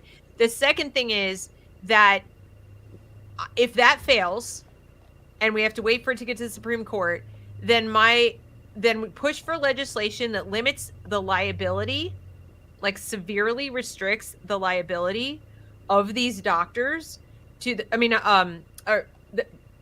not limits their liability. What am I saying? That makes them liable. So in other words, push legislation that empowers these children, not their parents, the children, that any individual seeking this care under this certain age, you can have it. Go ahead. Mom and dad, doctor, you all go and do it. But you are not, your malpractice insurance will not cover you if they sue you later. Because if y'all want to do this thing before the age of consent, we won't get in your way. But we are not going to allow your limited liability, corporation status in this state to protect you for that. We're not going to. This is an elective thing that you as a professional are going. We're not going to stand in your way. You have freedom to go ahead and do this thing, and you got to own it. Own it. You think it's so necessary? You think it's medically warranted? It's not really about the money? You really genuinely believe this child is mature enough to make this decision? Okay, stand behind your decision. you stand behind that. You own the risk. Don't spread the risk around to everybody else, because that's what they're doing. So then when this kid is super sick, when they're, older and they're sick and they're incontinent and all these problems are having, or they kill themselves, and then there's problems with that. Who, like you said, who's going to carry the load? Who's going to be responsible for the aftermath, or the surgeries they need, or the health care they need when they're very, very sick from these? We're going through that now. These crazy senators that want this stuff. I say, like Guzman, who tried to pass a bill to criminalize non-affirming parents. Is I said, I worked in CPS. Okay, I know this is one of the dirtiest states. Are you, Elizabeth Guzman, going to take this child home? No, they're going to go into the system. One of the worst is the systems. And who's targeted most into child sex trafficking? Children in gender dysphoria that are put into the system. That's correct. There's consequences for your actions when you want to pass this stuff. You don't just pass it because of your own agenda and our children suffer. And everybody, there's ramifications for everything. It's not just willy-nilly because you feel. I'll give you an example of a ramification that has had significant negative impact on our nation's children, on our nation, period. And this is when our federal government, like they're doing now, making this protected class, and then, that's going to lead to parents, as we know, the parental right that you're going to lose is the right to make your child's medical decisions without fear of losing your child. So if you send your kid to school and they show signs of playing with dolls or whatever, and the school counselor says, I'm referring to the psychiatrist, and you're like, okay, I guess now they've been referred. If I don't show up to the psychiatrist, they're going to say I'm denying medical care. The psychiatrist says, your child has gender dysphoria. Oh, it's been 6 months of been playing with dolls? Okay, they got to go for their Lupron or whatever. And if you don't, you're denying them a much needed medical care. They might kill themselves. This is how they really experience life. You assigned them a gender, you horrible abusive parent. This is where that's going. So quickly, and parents better get. But they don't think of these negative consequences. And here's one that didn't have anything to do with parental rights. But look how negative it was. President Obama says to schools, and this came up in Paul Rossi's show that was before our show on Terra Firma. So I encourage you, if you didn't see it, to go watch it with Dissident Teacher. And they make the rule about disproportionate suspensions and discipline. If it were found out that a school was disproportionately disciplining minority children, they would not get their federal funds. But guess which schools get the most federal funds? Those with high minority populations or high, in those areas. Okay, when you have a population of a school that's 85% minority or whatever, and there is no, the minority is white in the school, and so therefore the disproportionate number of kids who are getting disciplined are the black and brown kids because they're the majority population of the school. You're putting the administrators in the position of going, let's see, I can't just arbitrarily grab some Asian kid or some white kid and discipline them to please the president of the United States, who obviously has his thumb up his butt and doesn't understand basic math or demographics or anything. And so we're just going to lower the standards so that way we don't have to lose our federal funds. Or because if we lose our federal disproportionately funds, punish white children to raise the rate, which is what that's what we've seen here. Sometimes they do that. They've rewritten standards here, and they don't care that white children are being treated different than black children, as long as it's not the white children being treated better. They're getting penalized. They don't think of the long-term ramifications. They just go, make a law, make it so. I want the world to be what I want it to be, so make it so. And then, hey, I hate to break it to you, reality doesn't work according to your little weird plan. And now I'm going to stop for a moment to have this commercial message. I would like to suggest, I'm getting nothing out of this, that you go see the latest Guardians of the Galaxy, Volume 3, because, and I'm not going to give any spoilers away, but I simply will say that they did a bang-up job of illustrating what is wrong with utopian altruists. They are monsters, absolute monsters. They do a fabulous, fabulous job of conveying that. Go see it immediately. It's so brilliant in terms of that. If you hate animal abuse, though, plan to cover your eyes, because there's some hard scenes there. That's not a spoiler. Speaking that's of animal abuse, the same Looney Tunes that this year in Virginia, they proposed, they wanted physician-assisted suicide. They pushed for live birth abortions, but they criminalized declawing cats. Sorry, I have to laugh. And the reason I know some people are saying, "Oh, it was horrid." The gender changed Cosmo? They gender changed Cosmo? What? I don't know what this person is talking about. But Anyway, if we do another show, I want to pull up this real quick, is that we need to talk about, and we can't do it right now, but paraphilic, is that in order to make these new changes work, why am I not working? Do you have to pull me up? I think you have to pull me up. So there's a whole, I'm waiting for you to pull me up, I think. 1 second. So paraphilic, which is, sexual deviance, is that they had to go through in order to make the changes in the gender stuff, and this will have to be number 2, because they also did what? They changed the spectrum, the autism spectrum. They've changed a lot of stuff. This is just we have to come back. piece. You guys are going to have to come back and join us because they changed But in ASD. the meantime, is that to make any of this work, they had to go in and like sexual masochism, and so they had to make all of these adjustments as to pedophilic disorder, exhibitionist fetishism, in order to make this a lot of this new gender definition work. And you can look like APA, type in paraphilic, and now that everybody will be like, I hate her. Like when I introduce new things to people, they're like, God, why did you do that? Because you have to know. Is that in order to make a lot of this stuff work for the new gender stuff, is they had to change. There's a lot of disturbing stuff, especially with what just came out of the UN, with what they had to recodify and rename. Guys, the bottom line is they're working their way towards transhumanism. They're working their way towards making us like people bots. I mean, they're erasing, in the short term, they're erasing women. And I believe part of why they're erasing women is that we do hold the ability to produce life. And that can't really be controlled by anybody else unless they invalidate the specialness of that and our own choice around that. So they claim they're for choice. They're not actually for choice. They're for abortion.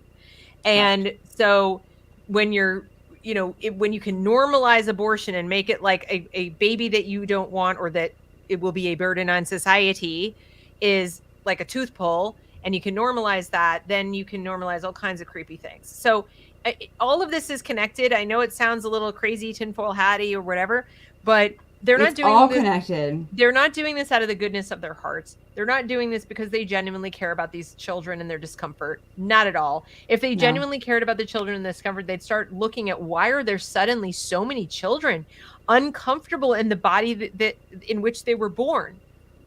They wouldn't have to go through all of this. There wouldn't be laws. We wouldn't have. Did we make laws?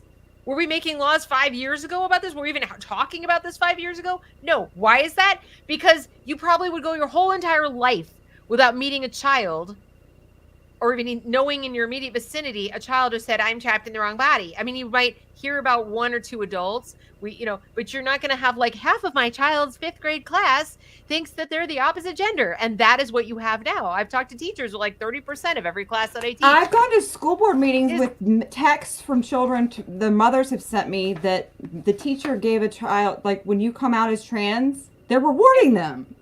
Like you get treated better. Absolutely. But, absolutely. They get swag. They get, pins, flags. They have their own flag. They're recognized. They're brave. So they go from being like, I'm really insecure at this time of my life, and I'm not really good at much of anything because they're not teaching me to read or do math or whatever. But I can be really, really good at being confused about my gender. That I can do, especially if you already aren't that comfortable in your body and what an adolescent is. You can count on. My daughter was primed for it last year when I found all that stuff in her Chromebook. Like, she had been bullied, then there's COVID with a mask on. She's a 6th grade girl, and I pulled her Chromebook open, and I'm like, nope, that hadn't been who she was talking with. Like, and I was like, she was the perfect candidate for it to all of a sudden just emerge one day out of nowhere. Like, well, no, and we need to have a conversation about the drug that is dopamine. We need to have a conversation about how incredibly powerful it is, and how when you have kids who are already in a state of like, they're telling me the world's going to end because of climate change. They're telling me I'm a racist or I'm a victim of racism. They're telling me that it's my job to fix it and I need to go be an activist and I need to be protesting, I need to be yelling, by the way, my parents are probably my enemies, and they may have lied to me about my gender.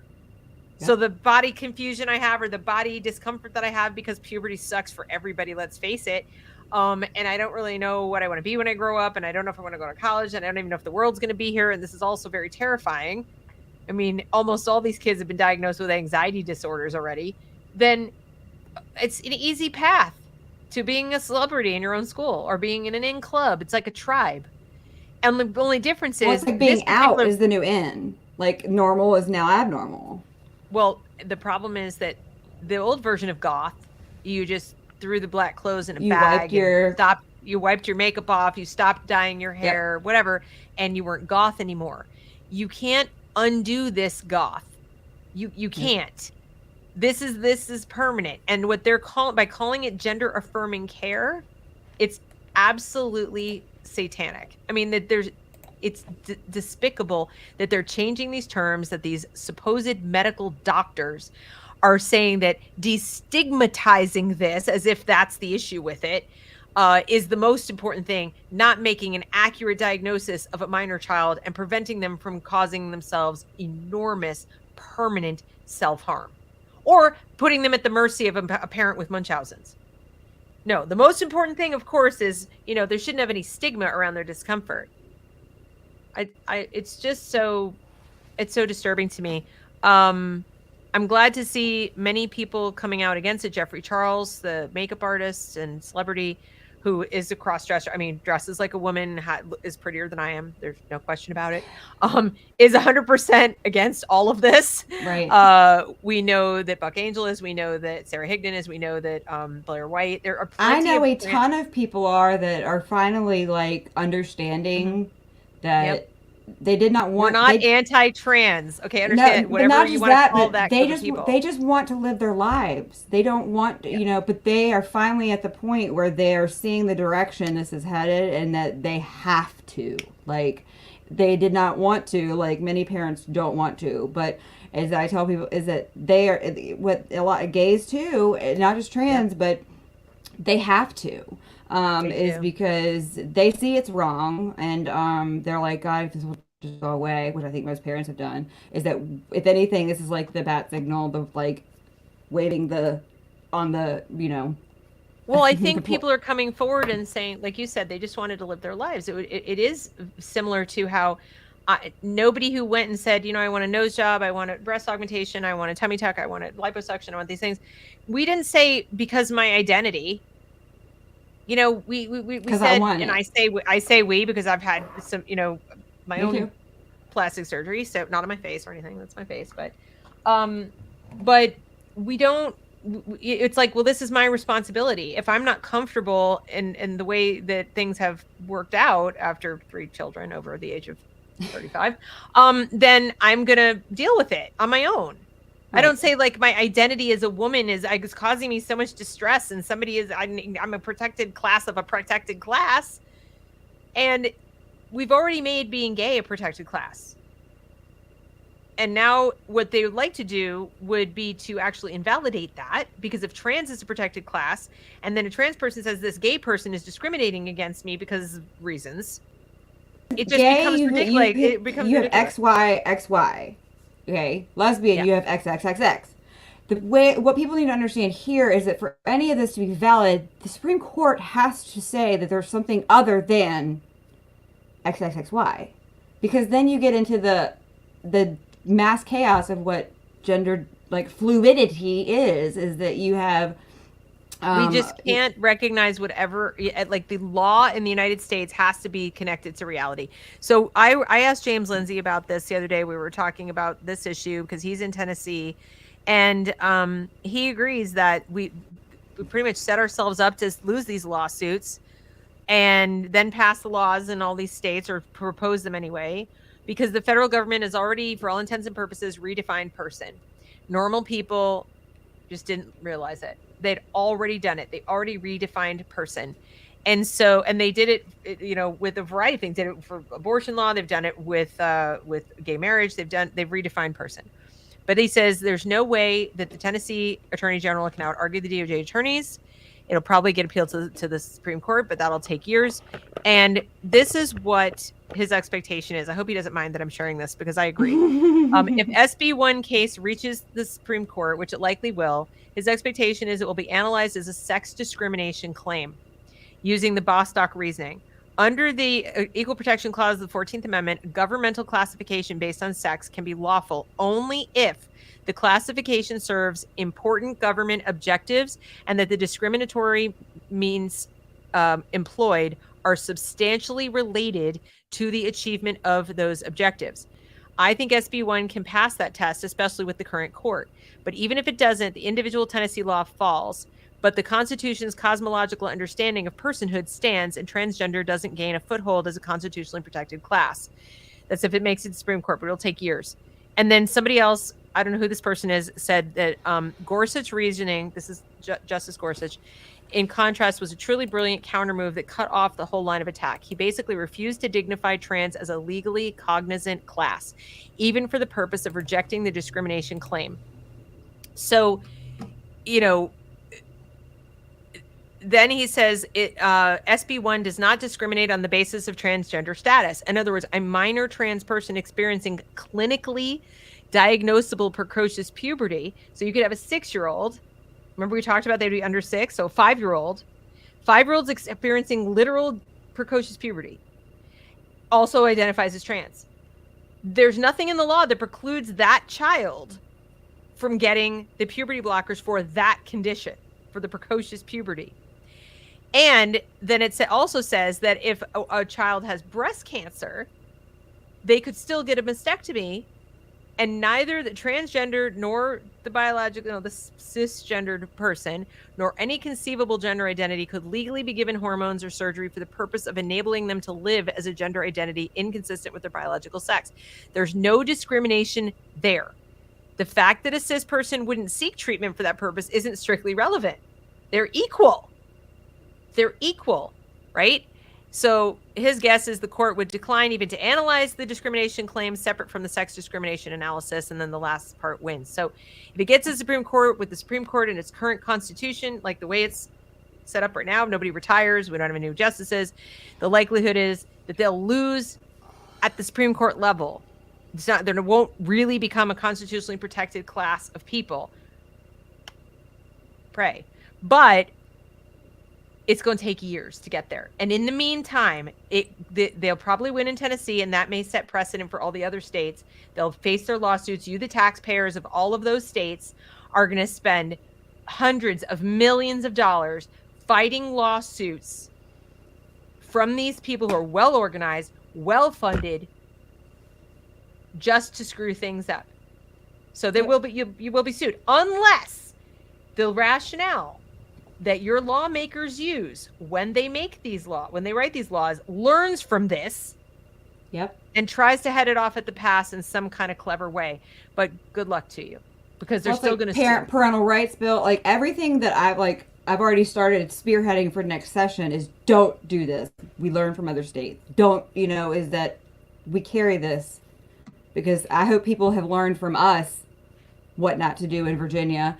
So is that we have to learn from each other, and we have to, and everybody has to. The bottom line is bans, the way that the United States used to work a long time ago in a land far, far away, where your elected representatives went to your state house, they made law, and there it was. And we didn't always agree with the laws that they made, but you were, that was your franchise, that was your vote. Right. That's what happened.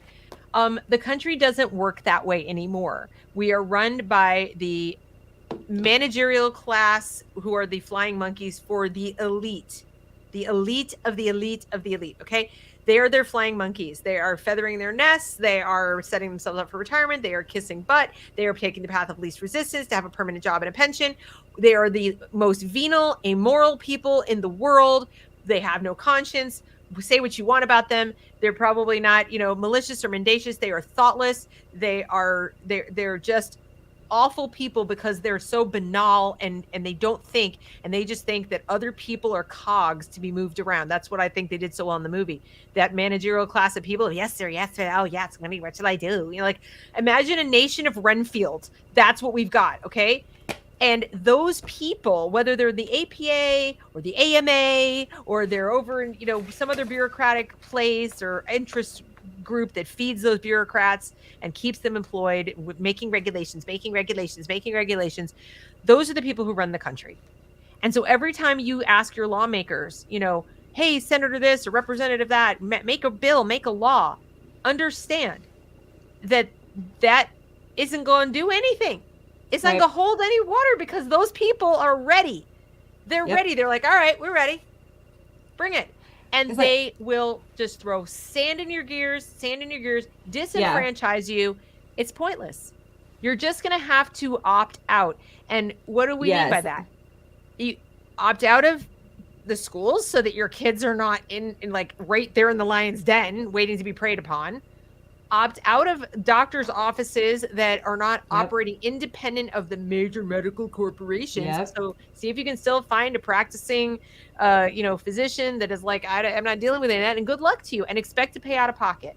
Because if you have to go to a group with insurance, it's covered, blah, blah, blah, you're opting in. You're going to be part of this medicalization of your child. And the CDC is very shortly going to be running your school. So your kid's going to be getting medical care at school. You're not going to be able to opt out. You participate in the system. Whole child. If you see it, you got it. Virginia has it. So you're only going to be as free as you choose to be. And that means voting with your feet, not at the ballot box. Whatever you vote at the ballot box, that's like a wing and a prayer. Don't count on that. I don't care. It's no party. It's either party. It doesn't matter. Even libertarians. Okay. They can't beat these bureaucrats. So you're going to have to make some serious life changes if you want to avoid this. You're not going to change it with legislation. Say that over and over to you. Put Post-its all over your house. I'm not going to legislate my way out of this culture war. It's not going to be won by laws.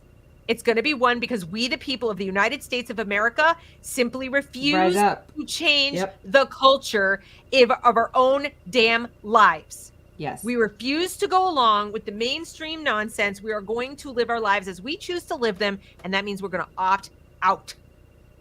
Every place you can. Now, can you do it everywhere? No, of course not. You can't.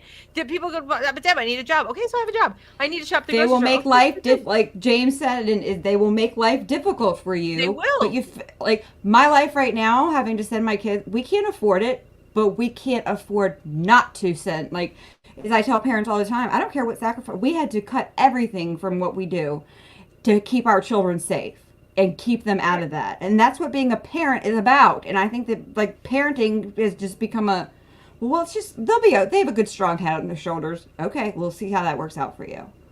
You know, and just know that your kids need to have hard skills. First of which is literacy, because if they have literacy, they can keep themselves informed. They can challenge everything. Literacy is everything. And real literacy, though. Real not literacy, the stolen right? kind. No, not science of reading. Parents need to teach their kids how to read before they ever darken the door of a school. If you're going to use a school, your school's not going to teach your kid to read. Just know that that's 100% true, 100% across the board, unless your kid is in a classical Christian school or a Chabad Jewish school or something like really separate. Mine from are, everybody. but I'm still like this. No, you got to do it yourself before they even enter school, in my opinion, if you can. Obviously, if your child has dyslexia, it's going to be a whole other story. But your kid has to be literate. Don't think that your kid cannot grow up and be an autodidact. They can. You don't need to. You don't need to send them to school. I mean, I know it sounds like a crazy thing to say, but no, you definitely don't. And opt them out and choose your medical care carefully. See, if you put your kid in school, private or public, you're required to get vaccinations. You're required to get well checks, and you are exposing yourself with both to these people. Okay. Yep. You're exposing them to, diagnosis of this, diagnosis of that. You expose yourself to being diagnosed if you don't like their diagnosis of your kid. They call me all the time. You had Mr. Well visit. I'm said they're well. I don't need to bring them in. Like, I'm their mother. Like, yeah. But so Squirrel said he just visited the Trevor Project. So, oh my God. But here's the thing. So how this, and I don't know if you want to tomorrow, because I'm the big education and we're going to expose more of the big part, is so all of this is very directed to what's going on in schools. And that's because of the Counselors Association, because who's getting their information? The next show is the other side of the equation. So yes. Here we're talking about like the psychiatrists and the legal says whatever, but who's filling the pipeline with children for them to mutilate? That's the school counselors. And you can go to this American Counselor Association. And then think about that. And then your state has like the Virginia Counselors Association or the North Carolina. So it's like the VEA, the NEA, it trickles down. And so when we show you this stuff on the next show, is that you're really going to, and then I'm not even going to add the amount of screeners in social emotional learning that are coming from these same exact documents. And parents challenge me all the time because they're too lazy to fill out opt-outs or fight principals who lie to them about opting out. Right. And then they're like, well, I mean, I'd had the conversation. They told me no. And I'm like, what is it going to take for you people to fight for your children? Like, if you can't get them out, opt them out. And if you need to be taught how, I will kick the door down for you. But these are your kids. But it's so we already you can't afford to say like it's all going to be fine. It's going to be fine. And understand something. I'm not saying that every single one of your children is going to be trans. Okay, like I'm not a lunatic. But what I'm telling you is that if you have a child who's on the spectrum, your risk is way higher. If you have a child who's experienced some kind of distress, trauma, anxiety for some other reason, some kids are just high needs, highly sensitive children. They exist. They're more at risk. Okay?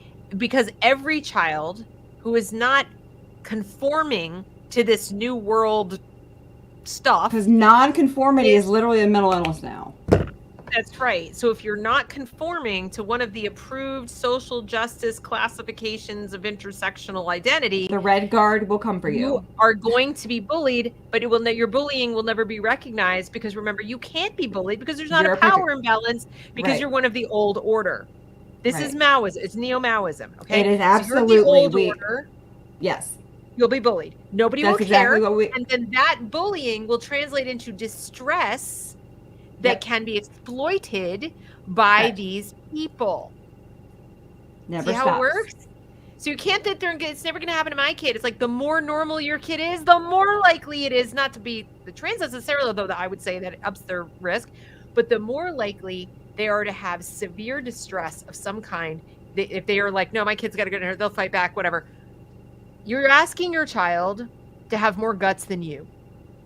You're asking your child to have more guts than you. Let that sink in because you are too afraid to change your lifestyle around. You're too afraid to like opt them out. You don't want to rock the boat. You don't want to get in bad with the principal. You don't want to get in bad with your friends, your mother-in-law, your husband, whoever it is. You're basically saying, hey, kiddo, just, go to school and just, you're tough. You can handle all this cognitive dissonance and abusive treatment about the fact that you're just a regular basic white girl or you're a regular boy or you just want to be like left alone and be normal. I'm sure you'll be fine. I don't want to deal. So you're good. They're too lazy to get portals to go in and see. I show them how to get a portal so you can at least see what your kid is learning. And have you gotten to portal? I can't believe our kids go to the same school. Like, why can't you do anything for your kid? And then I go into the Senate, and the VEA tells me, well, parents are late. How am I supposed to defend that we want to be at the table, and the law says we have a seat at the table because they're our kids, when you don't even show up for your own kids? No. And that's where we are. And I don't know what it will take for parents to get so afraid that they finally get over themselves. I don't know. I don't know that they will. I don't think that they will. I mean, I think the parents who haven't already, like those of you in the audience, like you're here, okay, yay.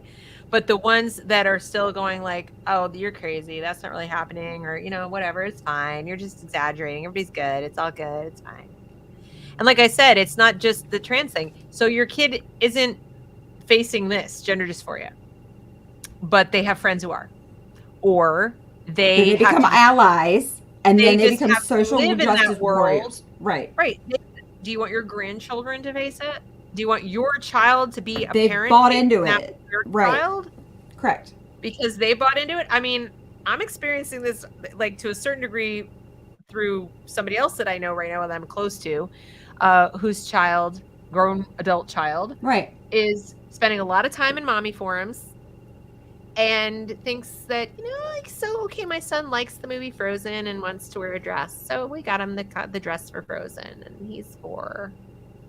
And, we take pictures of him wearing the dress. They buy in. And then it snowballs. This person is like, what do I do? And I'm like, there's nothing you can do. there's nothing you can do. This is your adult child, and your adult child is bought into this, and now your grandchild is a boy wearing a dress. Does that mean he's going to be trans? I don't know. I don't know, but he's a 4-year-old wearing a dress, so we don't know what's going to happen, but I don't think that's going to... And that's how it is that the people having children now have already been... And so it's up to, like, the 40 plus that are still, like... Or even... I can't tell you, though, like I said, you know, it is very helpful that anybody watching who, you know, thinks that there's anything to be concerned about, like, as far as when you see gays against groomers, or you see people like Jeffrey Charles, or you see people like Buck Angel or whatever, and they're like absolutely adamant this should be done to children, whatever. If you're hesitant to support them, or if you feel like, didn't they help cause about what? Please support them. As a parent, I don't care what your religious beliefs are. You need to be supporting them. You need to be supportive of these people, because that is going to turn the tide. I truly believe the only hope we have culturally to get a message out that says this is nuts is from the people that the other people claim to be representing. It always works that way, that you don't really make any headway if you're not one of them saying don't do this. Right. But if you are one of the people they claim they're helping, now first there's always the pushback of, you know, you're the worst kind of person there ever is. But if they can hang tough through that and tolerate that abuse, and believe me, they are getting abused. But if they can hang in there, then it generally turns the tide. And that's why I say, please do support them. And it won't take a lot. It'll just take... You just share their videos, share their posts. They're out there putting their themselves out there on the line. And when we amplify that and share it as parents who are not trans, who are not gay, it actually really does help. And I can tell you, here's how I know that it helps. Because I was trying to get through to my own teenager, who's just a very accepting, loving, you know, loves everybody, whatever, homeschooled even. Why do you care, Mom? Why do you care? Like, oh, just let it go. Why do you care so much? It's none of your business. Just let it go. I mean, I know it's kind of crazy, but you know, like, but she's a big Jeffrey Charles fan. Wants to be a makeup artist when she grows up. She loves Jeffrey Charles. Like, thinks he's the greatest thing. Okay. And came to me. I had to laugh because I was like, you need to watch this Gays Against Groomers thing. Right? Jeffrey Charles makes a short. Calls it BS. Says this is crazy. Another YouTuber that she watches, who I don't know if they're gay or whatever, but she watches some popular YouTuber with kids, is saying this is crazy. Let me explain it to you. She's coming to me. Mom, they're doing this stuff to kids? This is going on? I don't know. I guess I didn't really process when you were telling me this stuff. And I was like, but this is terrible. And now she's like totally 100% on board that this is nuts. And she's got full of all the courage of like, nobody should be doing this, you know? Yeah. And it matters. Like, we have trouble talking to our own kids about it, but there are people out there who can make this case. And when they do, the kids do listen. So please support them. Support GenSpect, support Gays Against Groomers, support all of these people in delivering this message, because then the kids may listen. And if the kids listen, we win. If the kids turn against this, we win. But if we're going to try to point out do it for them, you're all straight. Where I do it all the time. You're all straight. Where are the transgender people who support what you're doing to our kids? And I'm just the white suburban mom who doesn't know what I'm talking about, but it's logic. Why are you doing this? Are you transgender? Are you even gay? No, you're not. I've got to address this. I got to address this because I get asked this like that's my Philip. He's Virginia. He's running for Senate actually. Okay, Philip, I don't want to be rude, so I'm going to try to be as kind as I possibly can. All right. Okay. Let's say you get your wish. And you want to surveil all the children in the school. That's what you're doing, basically. You're surveilling. You're letting other people put on body cameras or whatever you're doing, but the kids are basically now going to be under surveillance. A couple things happen. When humans of any kind exist in an environment where they know they're being watched on camera all the time, their behavior changes.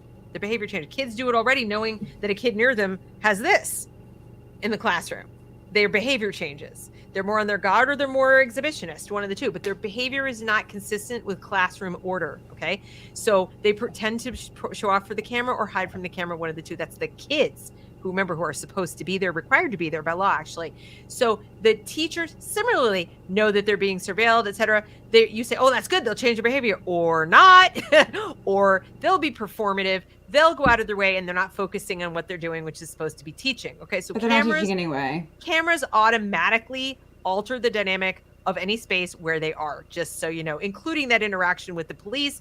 But in that case, it's a short interaction and it's important and it's evidence, and it's a complete, we're not gathering evidence for trial. We're not presuming everybody's guilty yet, right? We still hopefully have that. Now, second point I'd like to make to you, who owns the cameras? So if you're saying each individual kid's going to own a camera, that's a pretty hefty burden. If you're saying that schools are going to own the cameras, then we, the taxpayers, have to buy them. And then when they break or get broken or they get hacked or something happens, you know, you're paying for that. How do you watch it? It's not going to be live streamed. It's not a freaking nanny cam. You're not going to sit there and watch from work. After a while, people get desensitized. They're not going to pay any damn attention.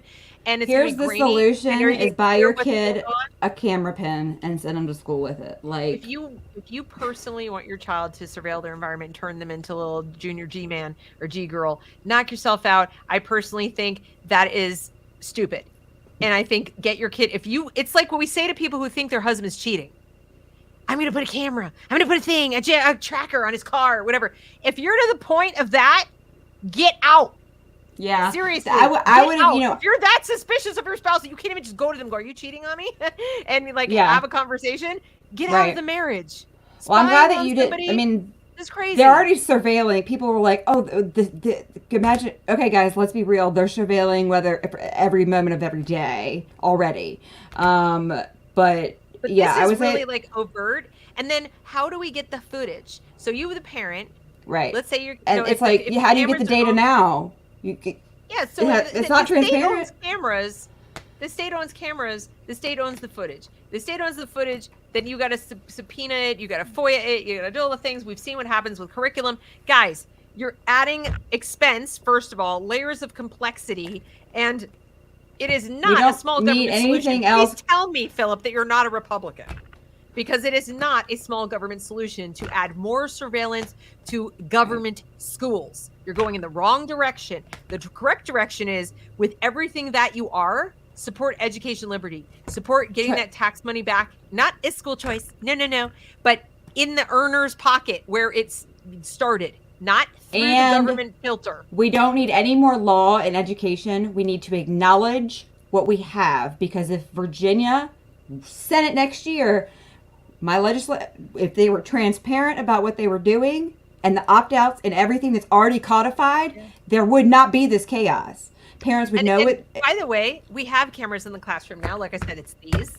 And every time somebody has caught somebody well, they got banned because they pulled up an old code because of all what the kids were sending their parents.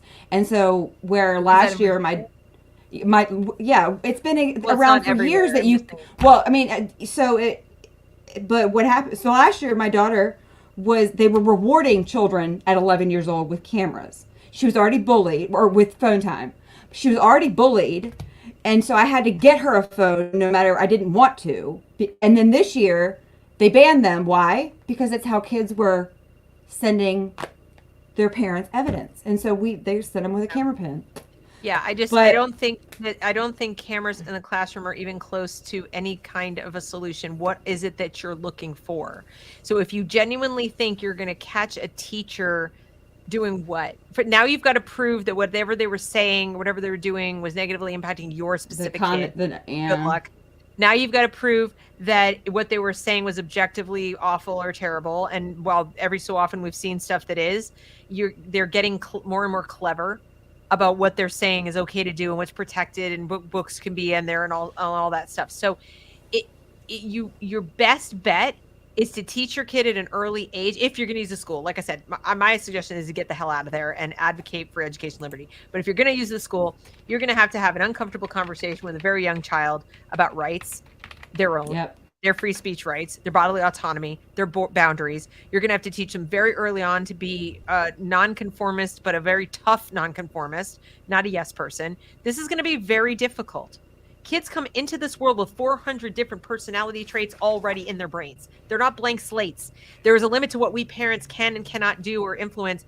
And at the same time, they are very suggestible to the adults around them all day, every day. So we can't change the personality traits, but they are very suggestible with like values and things like that. So if you are going to send your kids to learn their values and their worldview from people other than you, you're going to get what you get. That's right. So choose wisely. And, you know, If your when kid, it comes to if public, your when it kid comes comes to the state home, doing it, not the kid that you raise in your walls, figure it out. Like, because it didn't come from nowhere. exactly. But, so we will work right. on show 2 and doing how this is, what this looks like in the schools. Yeah, we're going to talk about the school counselors next time. And sorry, you guys, that we were like a little all over the place today with this, but this is, well, we tried, didn't we, Ann? We tried. We had an outline and everything. We always do. We had an outline. We did. We were beforehand. I was like, all right, we're going to stick to it. We're going to stick to the outline. Who wants to be our moderator? We need a moderator. We need a producer. We need a producer to sit there and go, it's time. It's time. And your next asset is, and I'm like, oh, crap. Exactly. So, who wants to help us? Don't forget to bring up the link. We're going to set thank a you buzzer so much. next time. Yeah, Thank and I you will. so much.